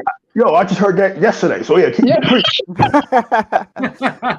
And the reality of it is, it's not that it's the girl's fault. It's that if you don't understand something, it's almost like the race, you know, the race issues. Racism comes from not understanding each other's cultures. That's where it really is, you know, and understanding how people act, function, and think, and how they live their life, and what things they believe, what they eat, you know, how they speak, the lingo. That's all racism is, right? And it's the same thing with gaming. So if girls don't understand what it is and how what it means to people, like I said, as far as giving them liberation, freedom, a sense of tranquility, right? Like Other Zinc likes to say all the time, that he could have a heavy day, but when he comes to these podcasts to talk about gaming, it makes him feel tranquil, right? Then they would not call it like, like it's a childish type thing. You get what I'm saying, Dia? Right. So it's very refreshing to see someone like you that actually loves gaming and embraces it and knows, right? because it's very rare, to be honest. Most of these girls, not for nothing, no insult to you or anyone, but I'm just trying to keep it real. Most of these girls you see on the streaming services, they're just there to shake the booty and show their cleavage and get some money. Right. You know what I mean? And that's a shame. You know, that's also a part of the industry that I think it's kind of dirty and shouldn't be. But go ahead, give that lovely woman her introductions and her flowers that she well deserves. Yes, Hebot, and I was about to say that I am, and you're right, Hebot. It's a shame that, and those are not the kind of woman gamers. I mean, some of these younger dudes out here, yes, they like to see that and all, but no, I don't want to see. You don't need to do that. You don't need to do that, man. You're doing that for clicks and everything, and I just think it's wrong. We have a real woman in here that is a real gamer and has a lot of knowledge. So, Dia, in your closing thoughts, what do you want to say, Dia? And in your opinion, Ms. Dia, what do you think is next for us, the people of Xbox? Well, I want to say that I am deeply sorry that so much of the Xbox community was hurt so badly by the PlayStation community, and they do owe you an apology. Also, I'll say that moving forward, I want to see the community heal. That's really what I want. Yeah. And that means that you guys have to start moving past the wars.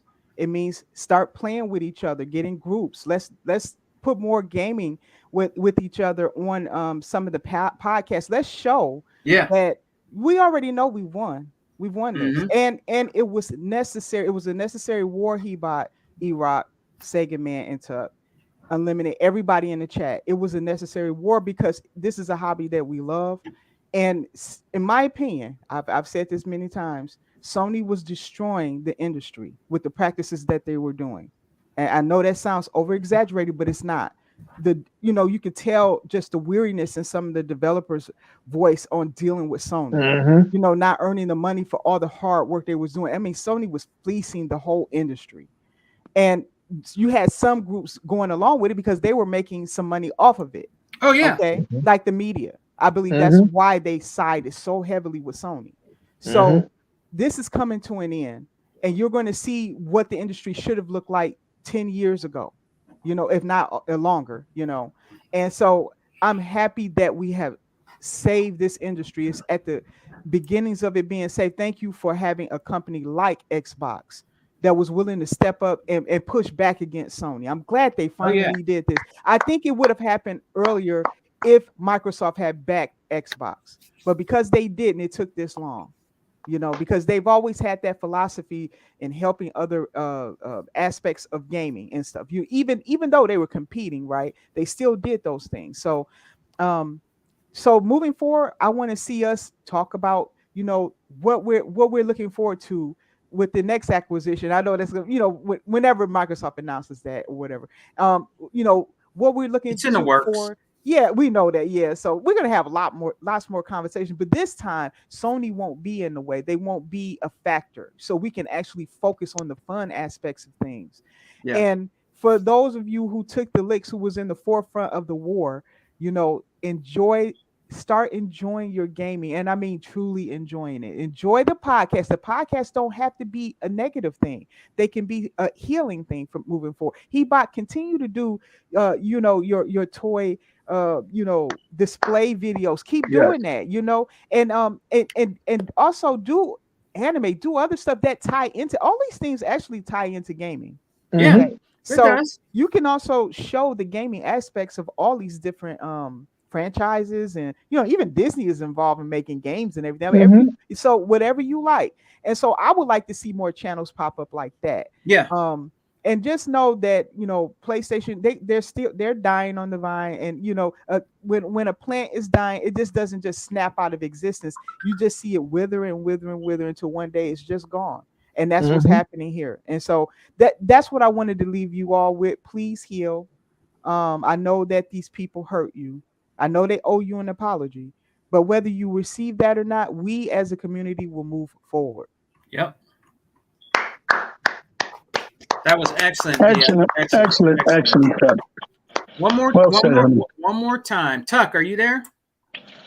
Man, that dude. Gosh, he is real Tuck. Tuck is the real deal. That Negro's on Mars, man. Anyway, man, He don't give a damn about this water. He don't give a damn about healing. He is the real deal. Yeah, He is, man. He is, man. Well, real quick, guys, I want to give a big shout out and do this properly and right. I want to give a big shout out to our other panel members, Unlimited Productions, Other Zinc. Excellent. T Reaper, when he can join us, man. Yes, excellent. He's going through some real big hardship right now, you know? Yeah. Right. And I hope he was in here. He actually came in here and he said something real quick. So he's letting us know that he's with us. So nice. Big give a shout out. Big shout out to Tuck when he's here. Yeah. Yeah. I'm here. Damn, Tuck. Oh, wow, there he is.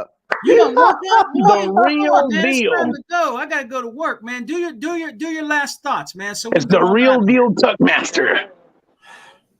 Tuck. Yes, sir.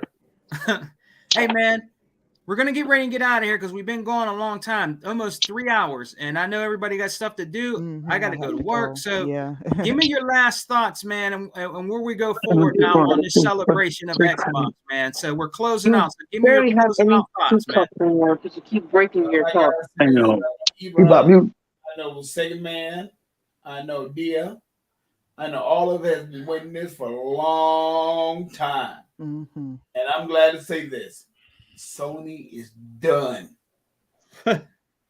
Over with. And that is it. Me and E-Rock have said that we've been hating that Japanese company for a long time. So now I'm hoping that it's done with them for period. So that's my thought. All right, brother. And on that note, man, I want to give a big shout out because to be honest with you, we would not be where we're at today if it wasn't for our on fire chat, man. That's right. At the end of my podcast, I always like to say every last one of them that were in here that gives us support on the Exile podcast, which started for me and brother E-Rock. You know, that was my first debut as a podcaster, was on with my brother E-Rock starting the Exile, man. I'll never forget those first days. It was exciting for me. And going forward, we have a few podcasts that our brothers do, and we support each other. That's what it's all about. We support the First Lady of Chat, Dia, that is also in our family now. So a big shout out to all of them. A big shout out to Other Zinc. A big shout out to our brother Unlimited Productions with the Unlimited Truth. He had a fire podcast yesterday. I was on there for about 30 minutes. Had to support him. Went on there at work. Got to chop it up games with him for a little bit. I want to give a shout out to 1970 Chrome Pony. I want to give a big shout out to my brother Graphic God. I want him to make me another gamer pick. It's going to come up this summer, you know, because I like the work that Graphic God does. Big shouts out to him. He's been out in this community for a long time, too. He also went through the bullshit, man. We ain't going to get into it with that, but we know how they did our brother Graphic God. But he's doing good. He got the Renegades podcast. He's still doing gamer picks, banners, whatever you need. Your boy Graphic God will do it for you. He's the best one out here when it comes to making gamer picks. So big shout out to our brother Graphic God. A huge shout out to our brother Ados Poseidon, man. Poseidon is a great brother out here in the gaming community. He's done some fantastic and wonderful things for for me and Hebot, man. Oh yeah. Hey, listen, I ain't forget. I got a thank you video coming soon. I just haven't had the chance to do it properly. That video, man, because we like the Sega Dreamcast, the Saturn, and our brother Poseidon, he's into that stuff, and he's into retro gaming. He did some nice stuff for us. So big shouts out to him. Big shouts out to you, Poseidon. Hope you and your family are doing well. Big shouts out to him. Big shouts out to 100, man. 100, Kobe 100, keeping it a buck with Intro Media Gaming. With the crew over there, those dudes is wild. You need to check out the Day One podcast when it comes up on Saturdays at 11:30 Eastern time. Check him out, man. Our brother 100. Who else we got? Slick Slayer was in the building. We had Snooky Jackson. Thank you. Very knowledgeable, man. Very knowledgeable brother out there. New man. Legal too. New Legal. Yeah. And New Legal is New Legal in here. No, he wasn't in here. I'm saying that he has another podcast with List and others and stuff. That's New Legal. Yeah, New Legal and the crew with what's our brother's name with Technoblast? Yep. Yeah, Technoblast. Yes. Yeah, big shout out to them brothers, man. Legal's been out here in these gaming streets for a long time. And let's not forget one brother, man, everybody always forgets about, that kept us laughing and kept us going, man. Showstopper. Big shouts out to Showstopper, man. I miss that brother, man, out here in these gaming streets. So if you're listening, brother, or somebody knows him, tell him big shouts out to him, man. And guess who else was in here? Hebot and E-Rock, our brother, our OG brother, NWO Prime was in here. Nice. Shout out to him. Big shout out to him, man. I don't know, man. He wish he could do more stuff with us. He just hasn't been able to, but big shout out to him. Big shout out to NWO Prime. Big shouts out to Polly Bubba, Mr. Kima, Rain G4 that's been out in these streets for a very long time. Anthony Chipmunk. Yep. Big shouts out to him. Big shouts Smith out. Is in there. Look at him. What's that, Dia? It says Smitty Smith is in there. Yeah, Smitty Smith is the one that gave Dia the name, the first That's lady true. of chat. So big salute to Smitty Smith, brother. Deploy 619 that he owns 35 Series X's and he owns 50 Series S's. So big shouts out. Tough to step his game up. Yeah, he better step his game up, man. And big shouts out to T Reaper. Our brother T Reaper was in here. Hope you're feeling well, brother. Hope you can come back on and join us maybe for our E3 show. You know, we're gonna have an E3 show coming up. Oh, He bought and all the gang, Dia, everybody. You know, I'll be there. I'm going to be giving away a couple gift cards. Microsoft gift cards, man. We're having a good old time for E3. That's another celebration that we're eagerly waiting for. You know, who else we got in here? Did I say Mr. 108 Kima? Dragons TV. 108 Dragons TV, Mr. Kima, Deus Ex Macho. Am I saying Mapio. Right? Mapio. Peltrex, he's been with us for a while. Mr. DC David, Big Dave was in here. He's very knowledgeable. I like that dude. I'm glad he rocks out with us, man. He's very knowledgeable also, man. Big shouts out to him. Big to the Realist. I did a podcast with the Realist and Sega Forever and Hebot. Did you know that? Yeah, Realist is really knowledgeable. The Realist is he's you know who he sounds like, guys? If you ever do a podcast with him, his voice is kind of like Unlimited's voice. He kind of sounds like Unlimited. I noticed that about the Realist, man. He's very knowledgeable. So big shouts out to him. Like I said, NWO Prime, Lewis Frag was in here. Big shouts out to him, man. Who else, man? I don't want to forget nobody. I never want to forget anybody, man. That might have been. Did you say Emmanuel? Did you mention Emmanuel A1? Big shouts out to him. He's been out here for a long time. I think Tim what's his name? Tim the Scorcher? Did you say Snooky Jackson? I see Snooky Jackson. Snooky Jackson. Yep, I said Snooky Jackson. Okay. There was a lot in here, man. That was a lot of people. Yeah. Yeah. This chat was on fire, man. Yeah. So David Cohen. Yeah, I said Big Dave. Smitty Smith, we said. Who else? Who was it? Oh, this dude. That was a lot of people. Blaze 4K. He says Sony babies. I don't know. Shout out to Jim Ryan. He was in the chat. He said, Shout out to Sean Layton for being a traitor and betraying the ponies. Big shouts out to everybody that joined us and join us again. I think E-Rock, are we having a podcast Sunday? Nope. One of you guys will. We don't come back on the Exile until the 8th. Well, maybe E-Bot can do We Got Next if he has time. Yeah, I'll try to see if I can do it for sure. Yeah. Also, big shout out to our brother Phase 117. Phase 117, yes. Big shouts out to him. Oh, and Hebot, if you can, man, let's maybe because of E-Rock's birthday, maybe we could make it part of the podcast, celebrating our brother E-Rock's birthday if you do We Got Next. That would be really cool. And I want to give a shout out to somebody that came and joined us, man, a couple podcasts ago. Really good brother, man. There's two Hebots up here. Check it out. What were you saying? Oh, I'm gonna give a big shout out to our brother Ghost Rider. Hope you're doing good, Ghost Rider. Big shouts out to Ghost Rider, man. Thank you for coming and joining us, man. I really appreciate seeing you, man. Glad you're well with you and your family, man. Yes, what's that, Hebot? Yes, sir. No, I didn't know he stopped by the chat. Hebot's talking here, so that's yeah, we better get out of here, man. Before it's 20 Hebots up in here. Hebot is multiplied, Yeah, right. Multiplicity, man. Oh, okay, Emmanuel A1. He said that Blaze 4K is a pony. Oh, I didn't know that. Well, thank you for coming in, Pony. I appreciate you. Oh, okay. Thanks for Yeah. coming in, I'm Pony. not We appreciate them all. the person who Yeah, likes we to appreciate game you on coming in. We PlayStation know and there's no hate everything. here. You know, just keep it simple. Respectful. Yeah. Yeah, keep it simple. You know what I mean? Don't act up or you're gonna get banned. You know what I mean? You'll just get banned. I won't tell you. You'll just be gone. But yeah, man, we're gonna get out of here, man. All right. Peace and love, guys. Xbox for life. We don't die, we multiply. Remember, we're always eating good over here, baby. Peace. Time to celebrate. Peace. Thank you.